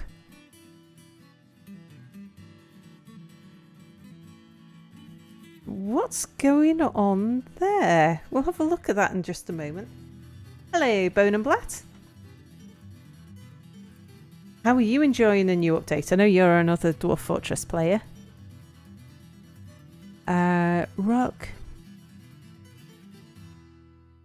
Something that's probably not going to be a bad idea. Oh no, that's the mason. I was just thinking we should probably get a few slabs made, just in case we have any accidents. We've not played it yet. How's the new justice system? I haven't had anything sold yet. In fact, now I think about it, it's a bit odd, but I haven't had a dwarf have a fey mood. And we're in year 2. Which, yeah, you would have thought by now. Tiger Eye, cut all of those. I mean, I've found that they tend to get a fey mood just before or just after the merchant leaves, when you could have bought whatever it was that they need from the merchant and it's just too late. So maybe we're definitely due a Fey Mood. So that's the mechanics. Right, I'll need tables to make traction benches. I haven't even built the hospital yet. It's like year 2 and I still haven't got my hospital together. I'll make more rock mechanisms because at some point I'll forget to make them. Why was I up here? Because I wanted to make doors. I'm sure I came up here for another reason. But I do want to have a look at this dwarf who's singing. Who are you? What are you doing? Is there something to be happy about? Oh, she's been improving. He? Yes, she, a 6-year-old child who is satisfied with improving singing. So she's obviously just singing and entertaining the whole room. Now, I really want to get those 35 idlers engraving the bedrooms.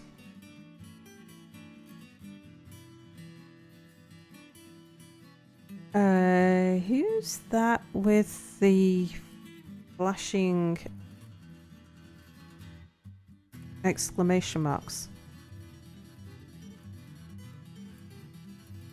Beatrice, why are you flashing? Can we give a tour of the new fort? I certainly shall. It's based on the principle of the last fort that I built. But I'm just going to have a quick glance at Beatrice here. She's not feeling too happy for sure. But I think she's Bernie's wife actually.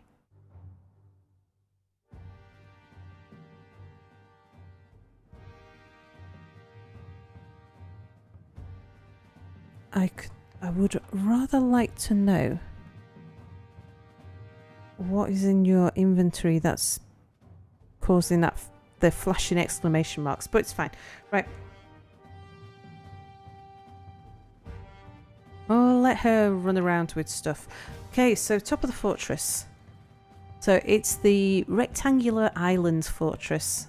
We are in spring or summer year 2, can't remember. We've got llamas and a bunch of animals that really need to be slaughtered. Fished all the fish there are, so there's no more fish. Yeah, get out of fishing. I told you not to fish. Right, we want to build a butcher up here. Not a boy, butcher. Let's have it so it's not quite against the wall. No, it'll be alright against the wall. I think we'll have it over about that far. We'll make it out of dolomite blocks. And then we're going to want a tanner next door to it.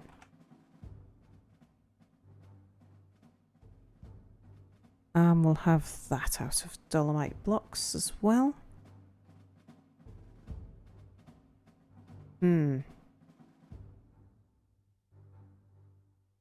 Now, before they build those, I'm going to want the wall in place.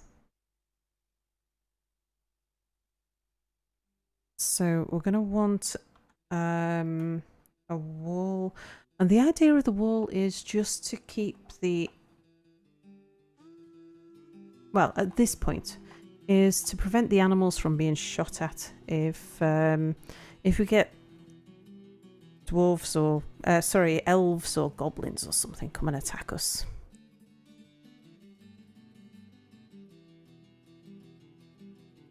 Dolomite blocks, there you are. Okay. And now if we go to the job screen. Who's fishing? Ablil. We'll go have a look at you in a minute.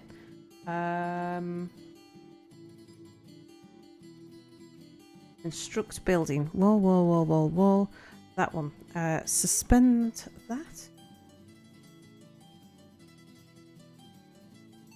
And the tanner shop, suspend that. Just hold off until the wall's built. And then we'll come back here and we'll just allow those again. Lots of storing in stockpile. That's because people are bringing up their trade goods. Now, Ablil, I want to make sure that I have told you not to do that. Fishing and related? No, I didn't. Okay, don't do fishing. Tell you what, go and do some stone detailing. Draw pictures of fish. How about that? And go down to the bedrooms and we'll say, because we seriously need to get the bedrooms ready. I would like the bedrooms to be engraved before we start furnishing them.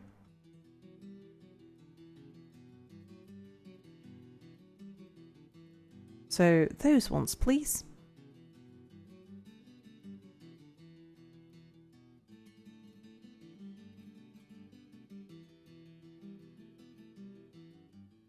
Alright, and we've got lots of people doing things, not so many people idle now.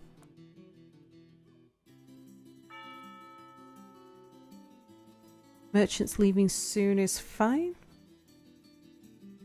Oh yeah, sorry, I was given a... Gonna build some useless convention and then it's worthless. I knew it'd happen. As soon as the merchant leaves, that's when someone gets a fey mood. Right, fortress, sorry. So, top of the fortress, it's the rectangular island base surrounded by a trench that is undercut so that things can't just climb onto our base. Then beneath there's a floor that we ignore because it's full of roots. Beneath there, this is actually clay and sand. Don't know what I'm doing with that floor yet, so I just left it. Then down here is the general purpose stockpile that we first built when we first arrived. We've got the peacocks have been set up, and the farm and still and kitchen have been set up. Although I don't think I've actually told the kitchen to make anything. I would like you to prepare a lavish meal for as long as you can.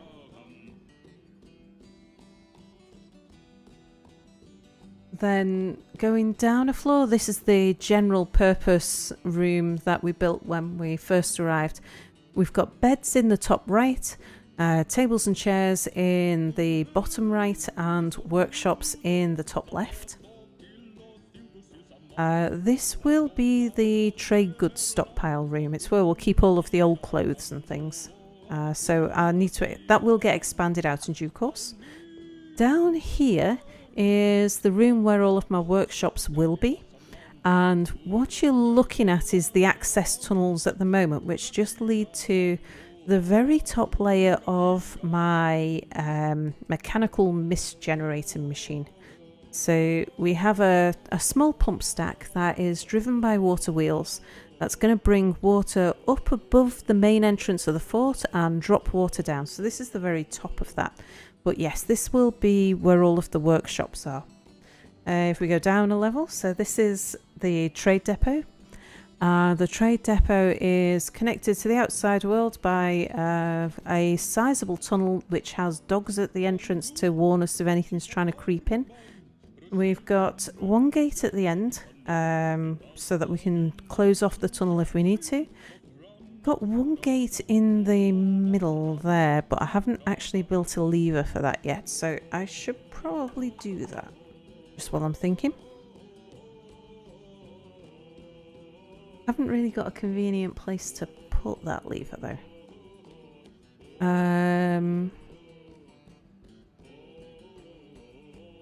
It should really go one over. Well, let's stick it here anyway.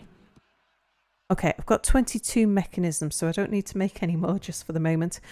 Down here we also have the entrance, like a pathway that takes us up to the trench, and a pathway that is like a pedestrian access route to the outside of the trench. But I think I should have that all closed off at the moment. Let me just check. Should be a forbidden hatch. It's not. I think it's probably time we made it forbidden, because what we don't want is for a weird beast to make its way down there and for us to not spot it. I don't believe there's any reason why anybody needs to be in the trench, so I think I'll close the trench gate as well.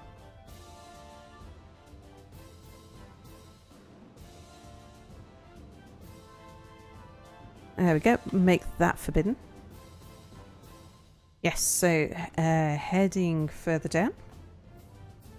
So this is the trade depot, and down here we'll have the barracks, the tavern. I'm going to put the museum for my artifacts as well. I'm going to put that, the barracks will be between the exit and the museum. And we'll just see what happens. We'll see if that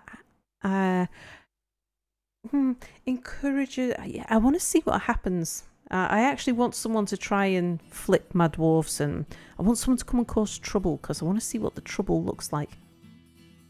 That's something that I will probably, in the months to come, I will probably be looking back at myself and thinking, why on earth did I actually want that to happen? It's a nightmare when it happens. Pull the lever, Crunk. Indeed. So where were we? Yes. So this is the trading floor. This is the workshop floor. Here are the water wheels with a pump in the middle. So they're going to pump up from a reservoir. And this is a perpetual motion machine. It's great. So the water wheels generate more energy than the pump needs to pump water.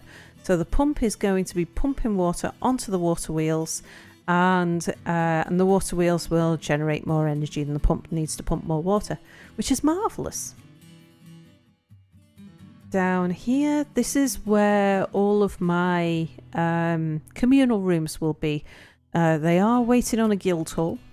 So the guild halls, the temples, the dining rooms, the mayor's room, all of that sort of thing, the jail cells, all the things I'm missing because I've been busy tinkering around with my mechanical my mechanical mist generator. But these things are important. I've been wanting to build one for ages, and I've never got around to doing it, or I've never got around to finishing one. I've always built them. I've never had them built in the right place. They've always been sort of off in one corner somewhere, or they've never been where I wanted them to be, where I intended them to be.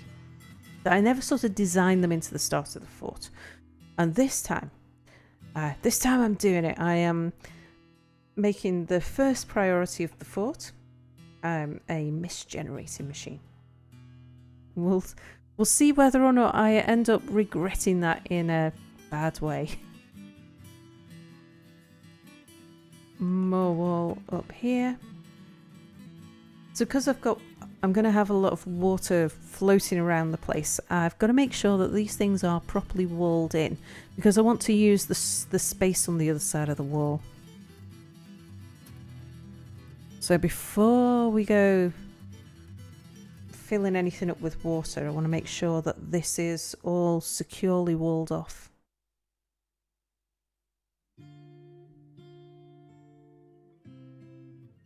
Okay.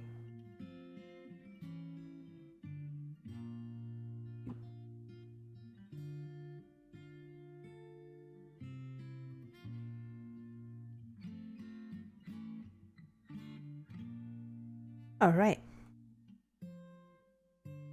So I think we're good there. Where's that dwarf that was in a fey mood? Oh, and we've got a beekeeper.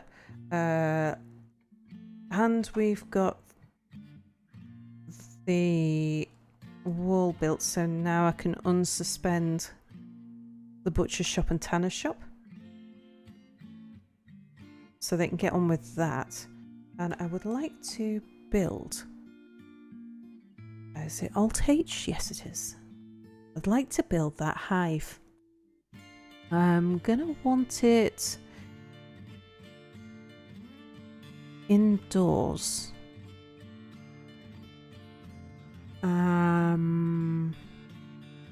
Not exactly sure where I'm gonna want it. Let's have a look at what I've been doing underneath here.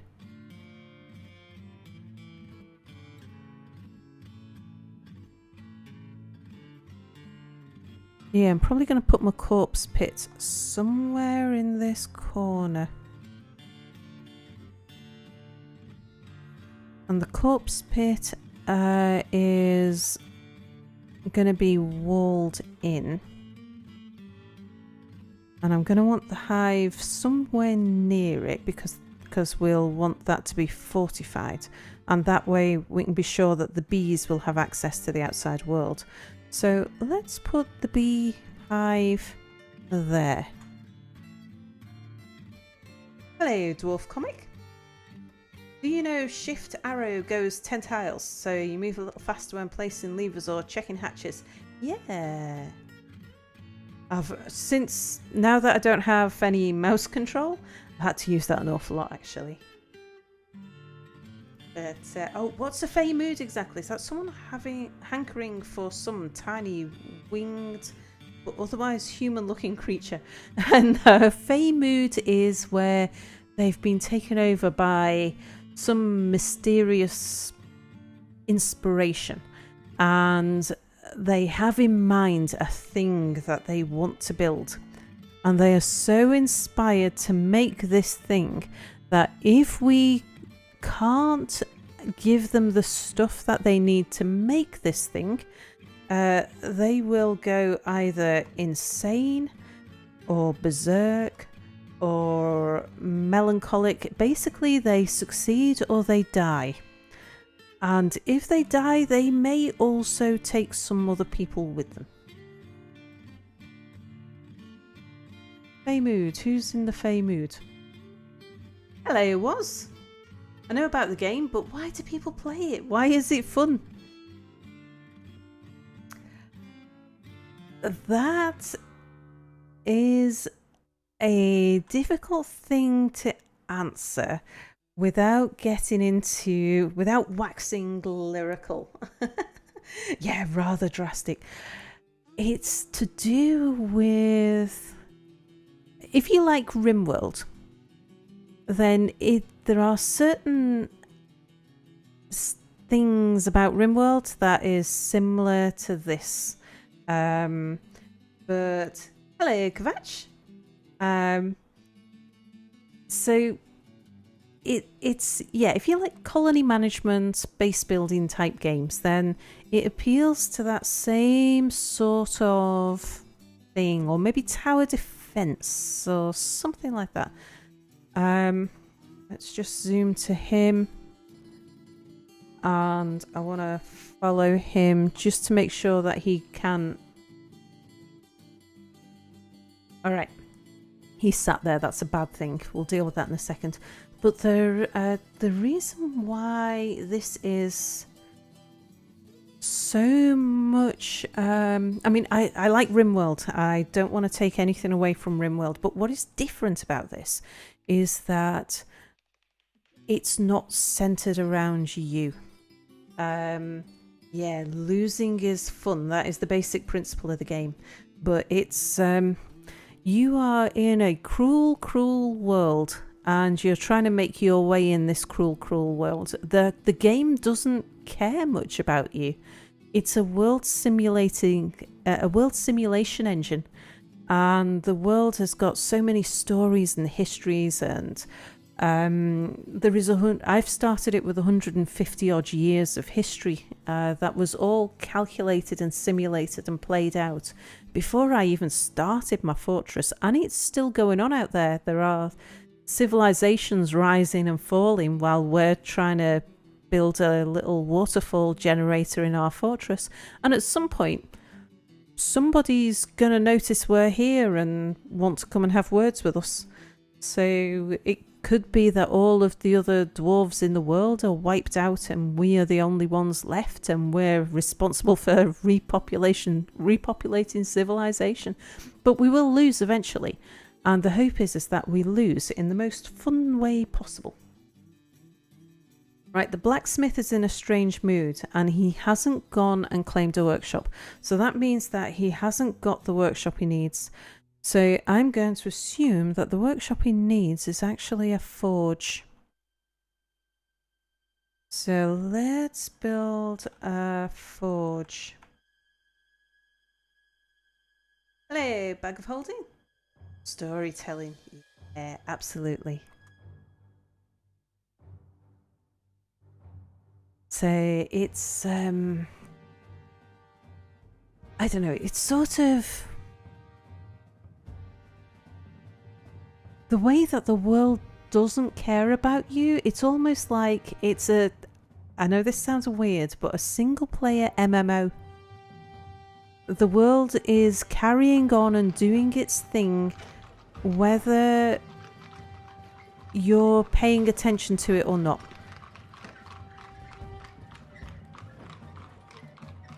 Sounds like Space Engineers. It doesn't matter if you're This workshop in the name of invention.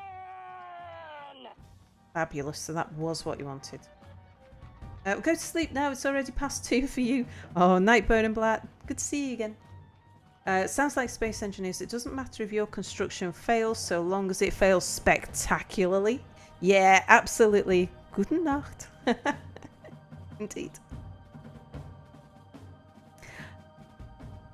Yeah, you want to, I mean, that's what you hope for, is a spectacular or novel or interesting death.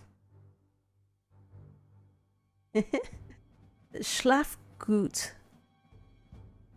Is that right? Did I get that right, Bernie? Schlaf gut?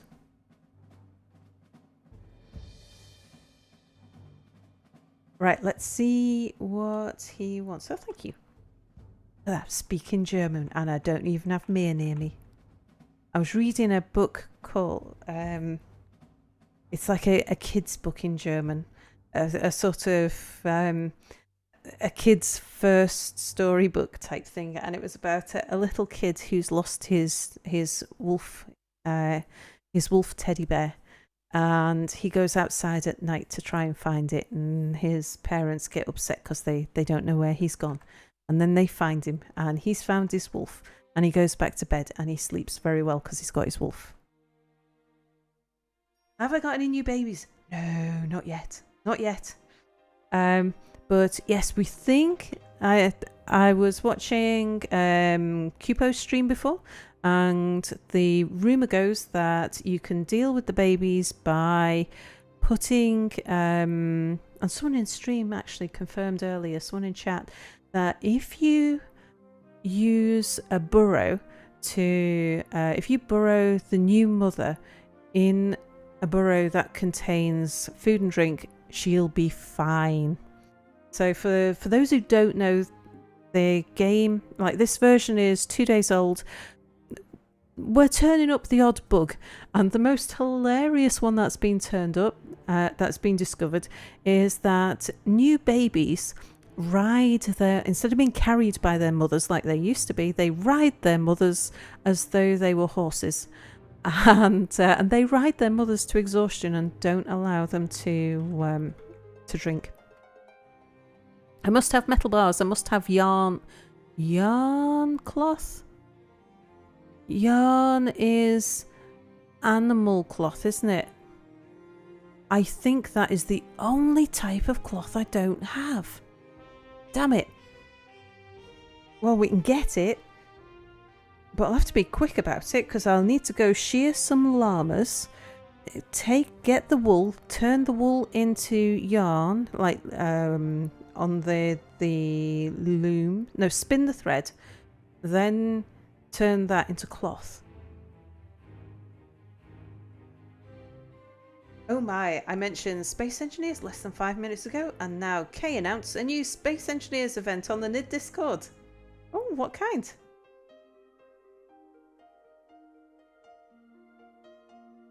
Oh, Dwarf Comic says, dang, I just 10 seconds ago had my first mom die. I'll try that next time.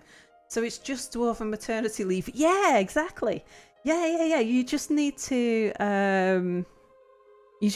put your new mothers in a room with an awful lot of alcohol and they will be just fine. Yeah, 3 mothers in your fort who successfully raised their children. They're all dead now, but that's due to unrelated circumstances. Right, okay, let's build. Let's go up to the surface. Let's build build workshop. So we need a farmer's workshop up here. Oh, we'll put it next to the tanner, why not?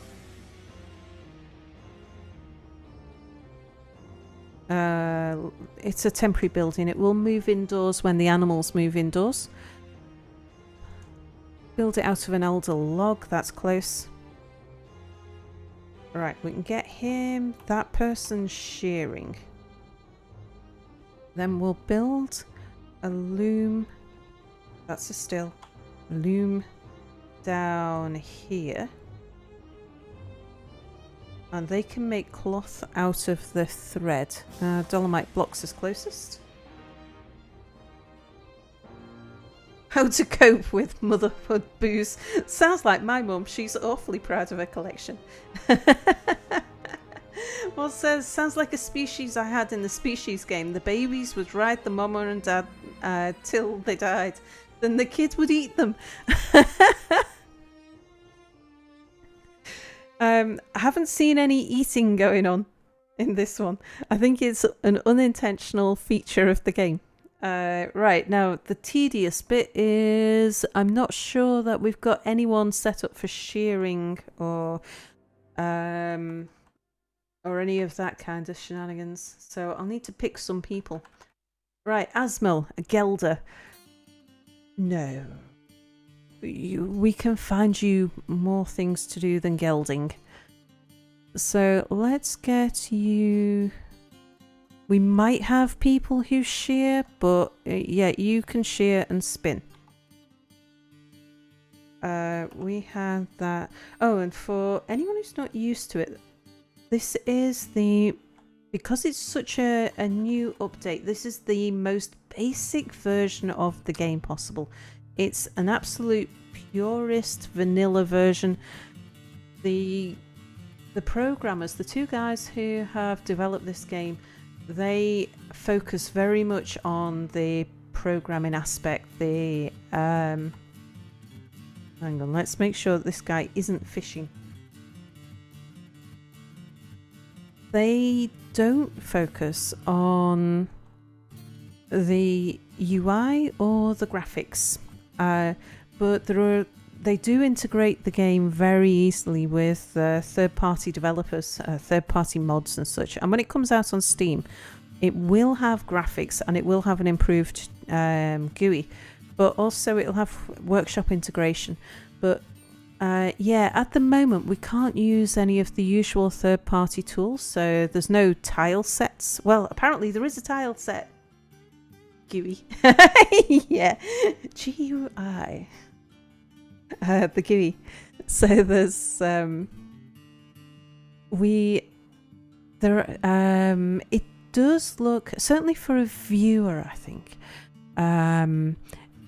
it's definitely easier on the eyes when you've got a tile set. You can see a little more clearly what's going on. I think it's less important when you're playing because you've got a feel for all of the things when you're playing, but it's a bit of an ASCII mess when you're watching. But the controls are really nightmarish without the third-party tools to help.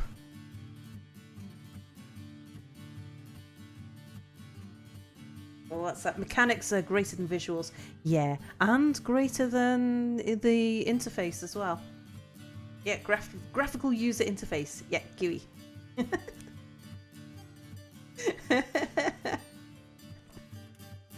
So, right, what was I going to get this guy doing? I was going to get him also. Right, don't do fishing. Fishing is dangerous, unnecessary, and also you'll get really unhappy because you're out in the rain. So, go do some shearing and some spinning. We need to get more people on that. I know what it is. I just think of it as initialization rather than an acronym. Is it? I wonder whether it's a regional thing or whether it's an age thing. It's like I've always known it as a GUI.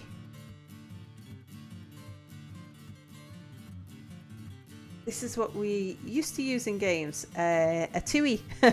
I've never known it as a TUI. A textual user interface. Yeah, I don't find the menu-based system difficult at all. I grew up with DOS and Unix and using that, so having menu-based things is fine. It's just some stuff is like this. It's the managing the labours of the dwarves is problematic because it's difficult to go through all of your dwarves, and it's so how the menus are arranged in a Unix style system was always very important, and yeah, it's kind of important now as well. Right, I did give Asma. I need to make some more. Right, we do have one shearer and we do have a spinner. Okay, so we should be okay there, but have we got some other people with no jobs? Cheesemaker. Okay, we'll give you the same job as well. Yeah, labour management in vanilla is rough. And they do vary specific. I renamed my dwarves with initials to their current labours. Oh, you have to use DOS for your work? Really? Well, at least the game doesn't have a CLI. Command line interface. I was just thinking, I know that one. I can see it as pronounceable, but I'm not sure. That and you realise how spoiled you get by DF hack allowing searching. Yeah. That's it. It surprised me actually what was vanilla and what wasn't vanilla. A nice surprise was discovering that when I pressed Shift D, it did tell me whether or not my depot was accessible, because that felt like something that would have been introduced by DF hack. But I guess that's it, just a useful function for Toadie when like doing debugging and stuff. Yeah, my point of sale system uses DOS and it's trash. I'm trying to get my boss to move to something new. Oh, well, here's something for you. The tram system in Manchester runs on Windows Vista. I don't know if they are looking to try and move it onto a new system yet. What are we doing? Farming. Not butchery. Shearing and spinning. Right, so we've got a few people now who can do those jobs, so somebody should get around to it.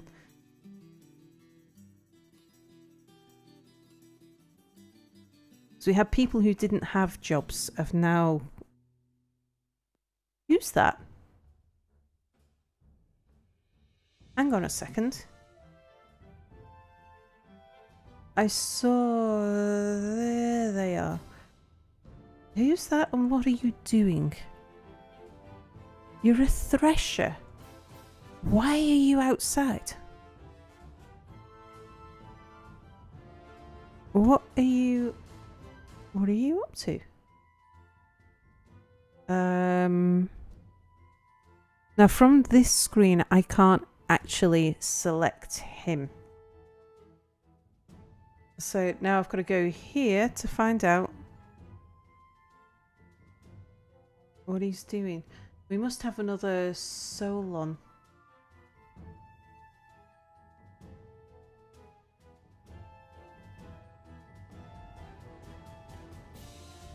Oh, okay. Yeah, he's going out collecting bees. Fine. Yeah, that's an outdoor job. You learned Word Perfect 5. I think it was in high school many, many years ago in the days before WYSIWYG. Yeah. Yell Vista, why? Because at the time that the system was... Oh, he's done it. Maybe I did have some yarn then, because I'm pretty sure we wouldn't have sheared and created cloth already, would we? Maybe I bought some off the trader recently. Right.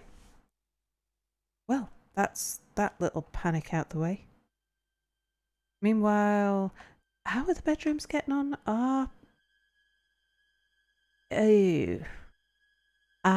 Now this is something I didn't realise. So in vanilla, you get to see a little picture of everything that they've engraved. Am I right? I really don't like that. I like it where if you engrave something and it just gives you a nice regular looking surface that you need to query to find out what's on there. Because otherwise it gets so eye-burningly busy.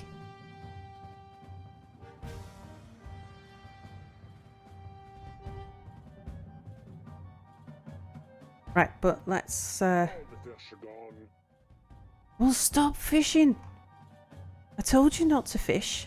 Someone's going to get eaten by a werewolf because you're fishing. Right, we have got to be pretty close to getting this set up.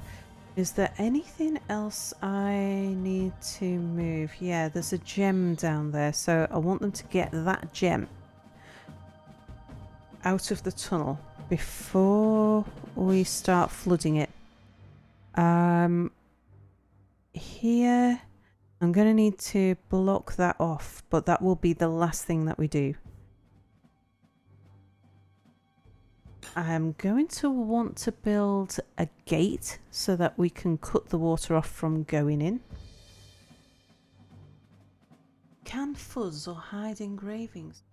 Oh, do you know how to? I think the engraving toddle is DV. I'll check that out in just a second. A copper splint! Well, fabulous, I suppose.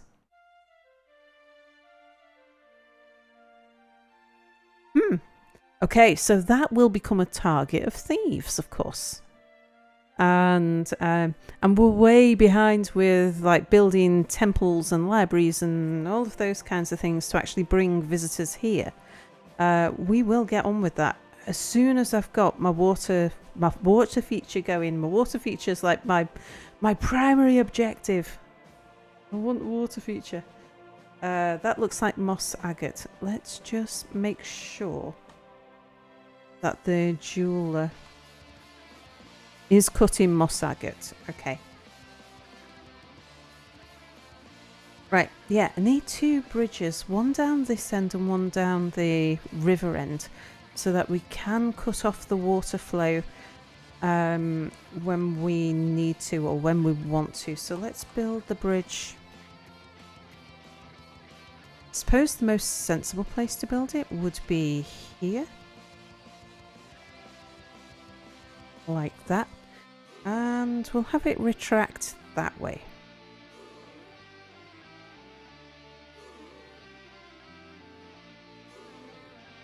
Yeah, that seems to be a reasonable place to put it, because then if the channel dries out, as it will, no, it shouldn't ever dry out, because that'll mean that the reservoir's also dried out.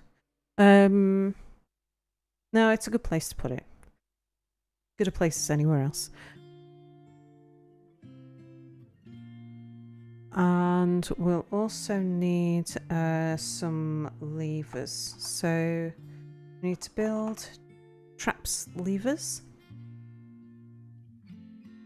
So we'll want one for the near gate and then one for the far gate.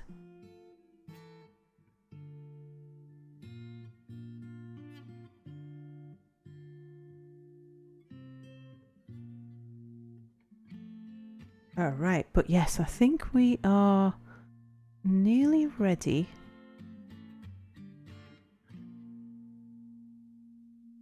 to start digging further. So there's a light aquifer that we're about to cut through. So I wanted to make sure, because that's going to start filling up the reservoir, even though it would be really, really slow, I just wanted to make sure that we were ready for it, that we got all of the hematite out of the walls and picked up all of the gems, and that we're ready to start seeing that water coming in.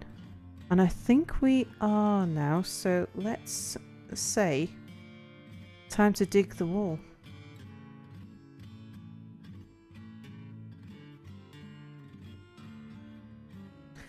Now I'm hoping it's just a light aquifer.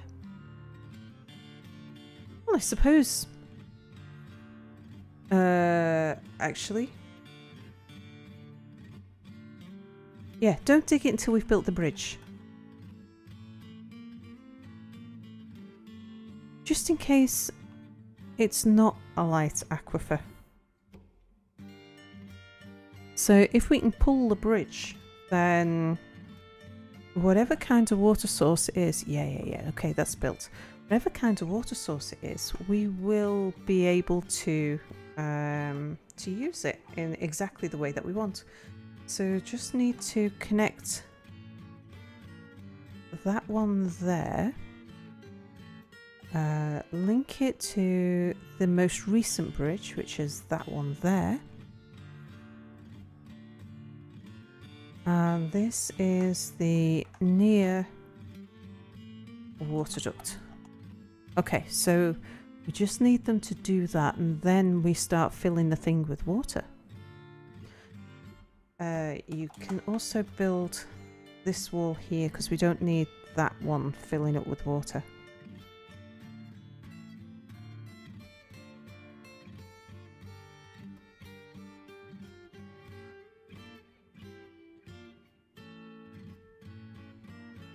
Okay, there goes one of the mechanisms. Oh yeah, engraving toggle is DV.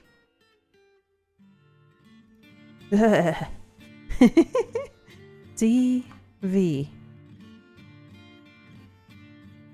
Toggle engravings. Yeah, you'd think it was, wouldn't it?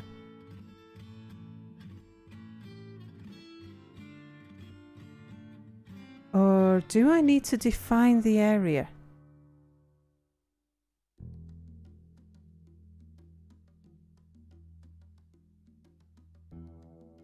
So if we say go there.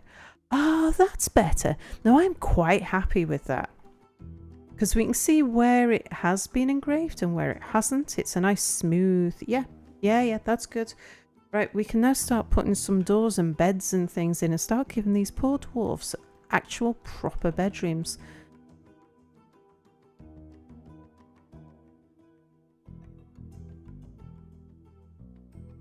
Someone's got a brimstone door. Their bedroom is on fire.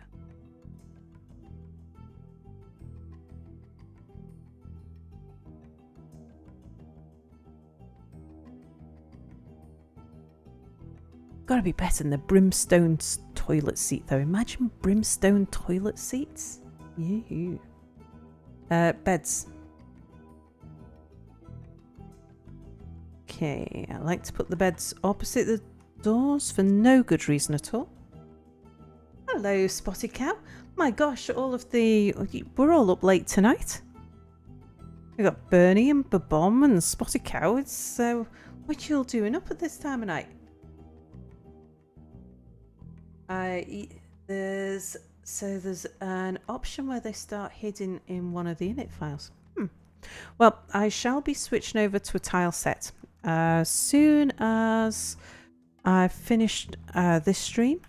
I'm gonna have a tinker with the tile set. So somebody somewhere earlier. Well, I'm live, so what are you saying that either I'm keeping you all awake, or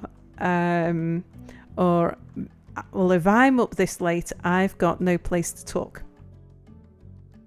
Either of those two things would be true.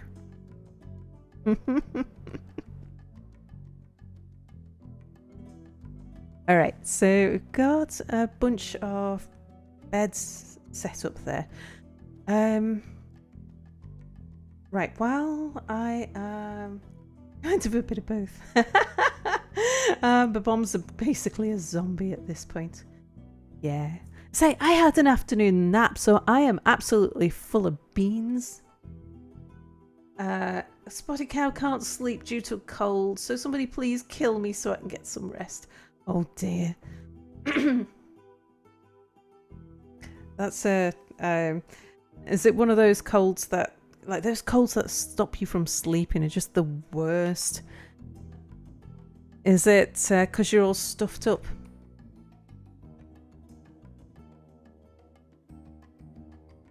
Right, we don't want to mine. We want to smooth. From there to here.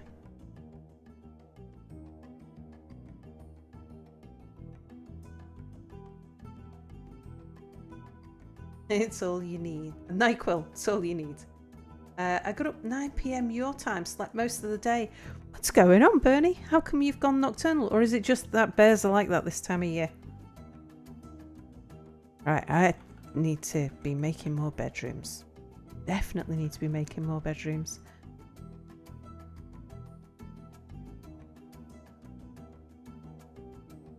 So from here to 1, 2, 3 to there. Oh, and I've got to get rid of this annoying number designation thingy as well. To do that, I need to dig out everything that I've got marked out. Too much free time on your hands.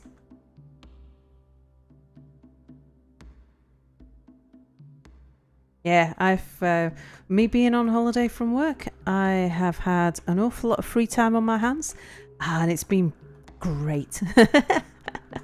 To be able to just stream no matter what time of the day or the night without worrying about like what time I've got to get up for work or what's going on.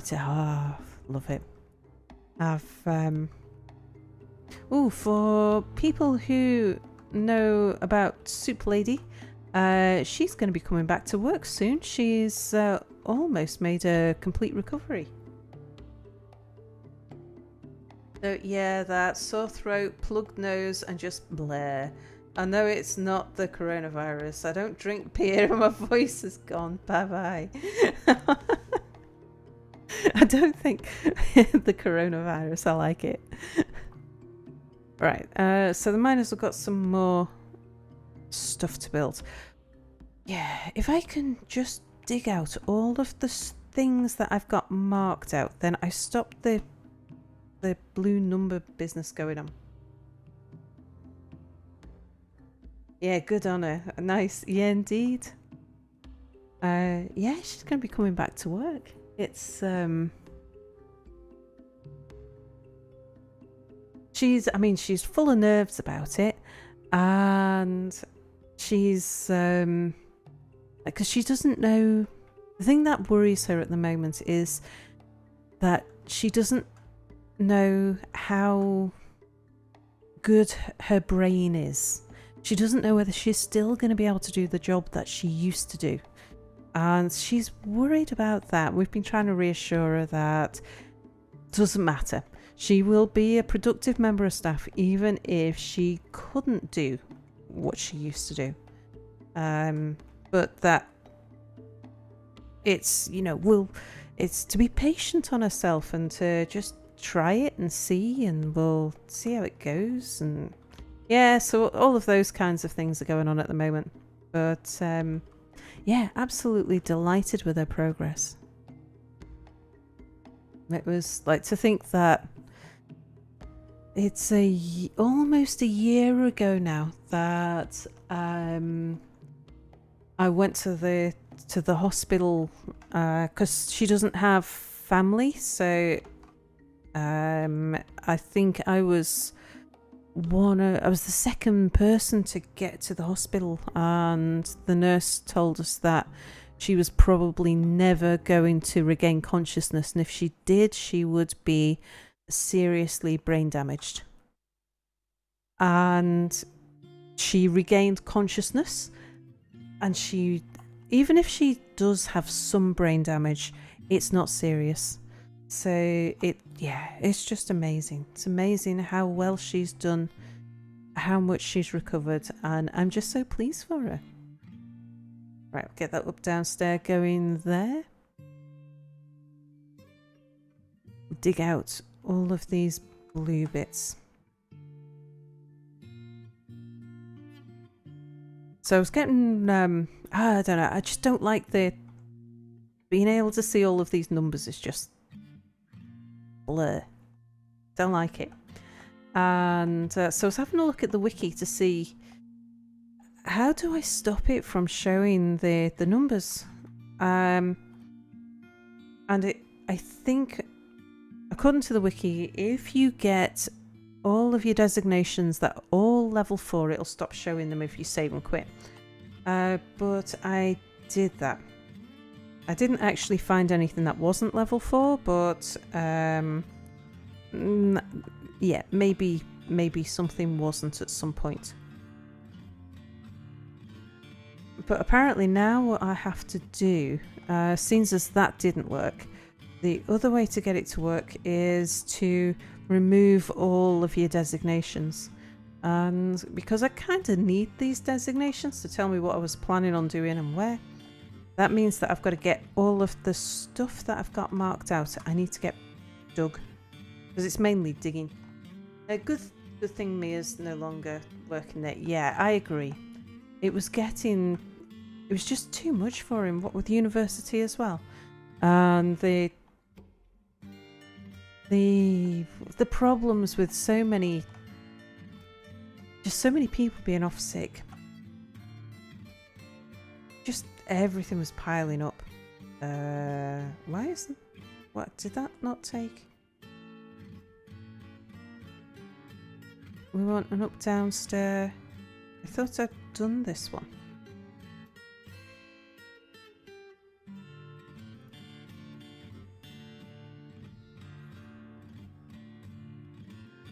Okay, so that's a downstairs. Then the up downstairs should go down to here. Okay, yeah, I haven't done anything stupid.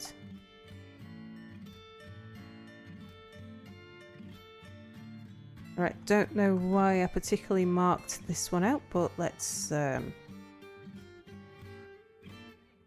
of course, I can just toggle across and say everything in this area.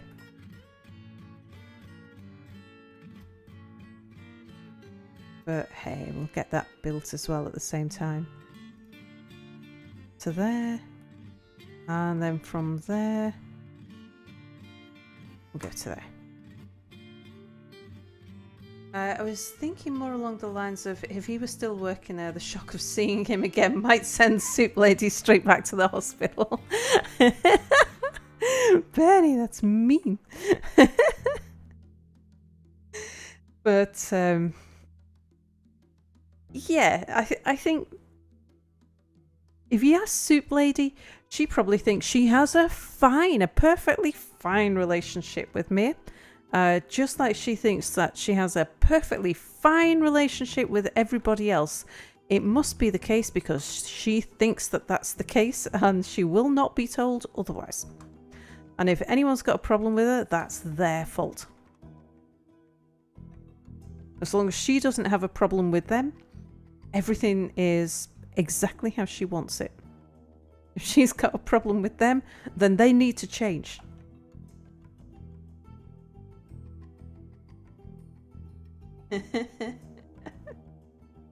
Yeah, I was trying to remember there's a proper name for it. It's not obstinate, although she is.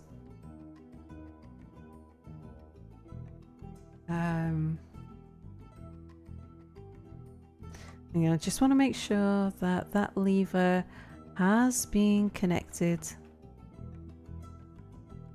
Yes, it has, so we can pull that bridge at any point. Delusional. That too.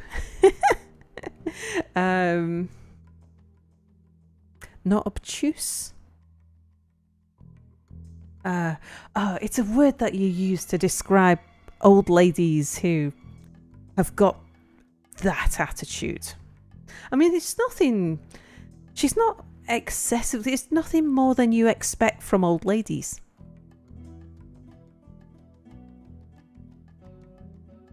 All right, designate. Toggle standard markings. That's what I want to do. So if we go for a capital M and then say, there's a whole load of ambulances outside. From here,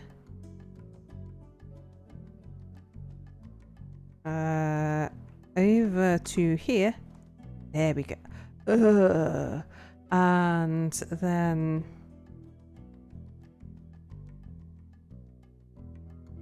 that bit there. And then we'll switch that back again. And that bit there. Okay. Right, miners, go fill your boots with that lot.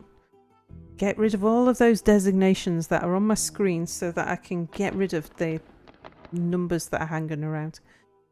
Meanwhile, we need to build more beds. Let's go to the workshop and add bed.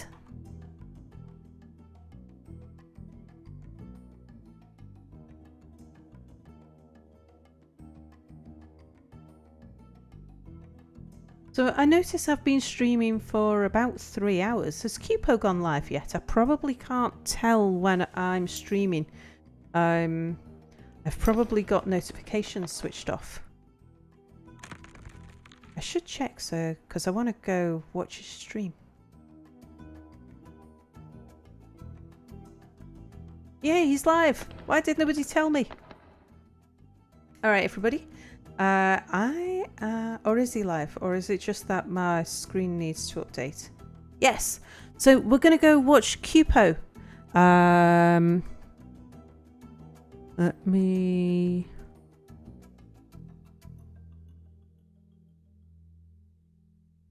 Right. Is it live or is it Memorex?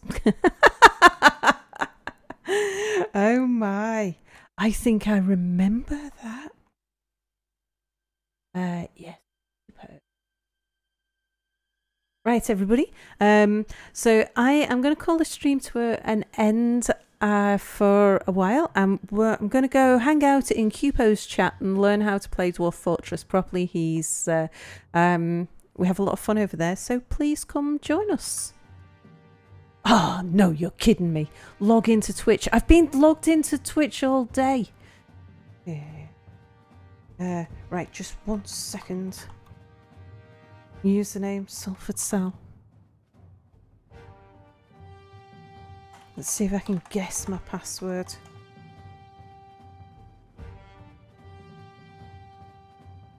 That was not the right password. Balls.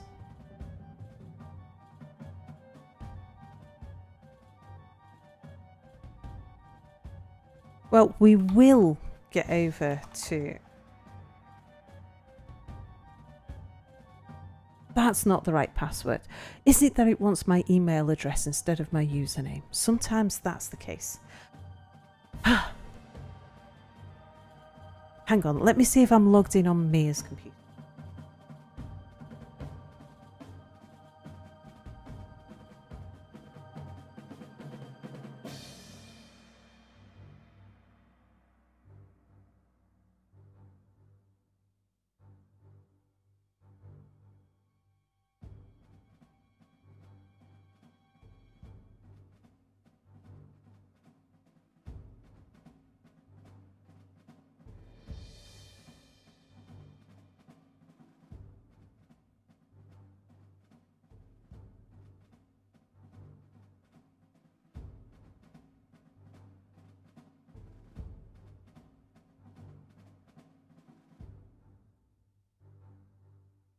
Right, can't tell what's going on with Mia's computer, so I think we're just gonna have to go and see Cupo instead of trying to raid him, because oh, hang on.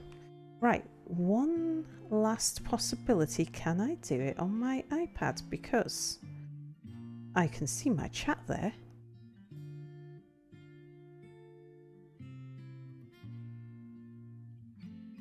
Let's just see if this works. You never know, it might just. Alright. Raid at. This is not looking favourable. Oh, it is working. Fantastic. So it worked on the iPad, because that was the one thing that hadn't logged me out. Right, thanks everybody. See you soon.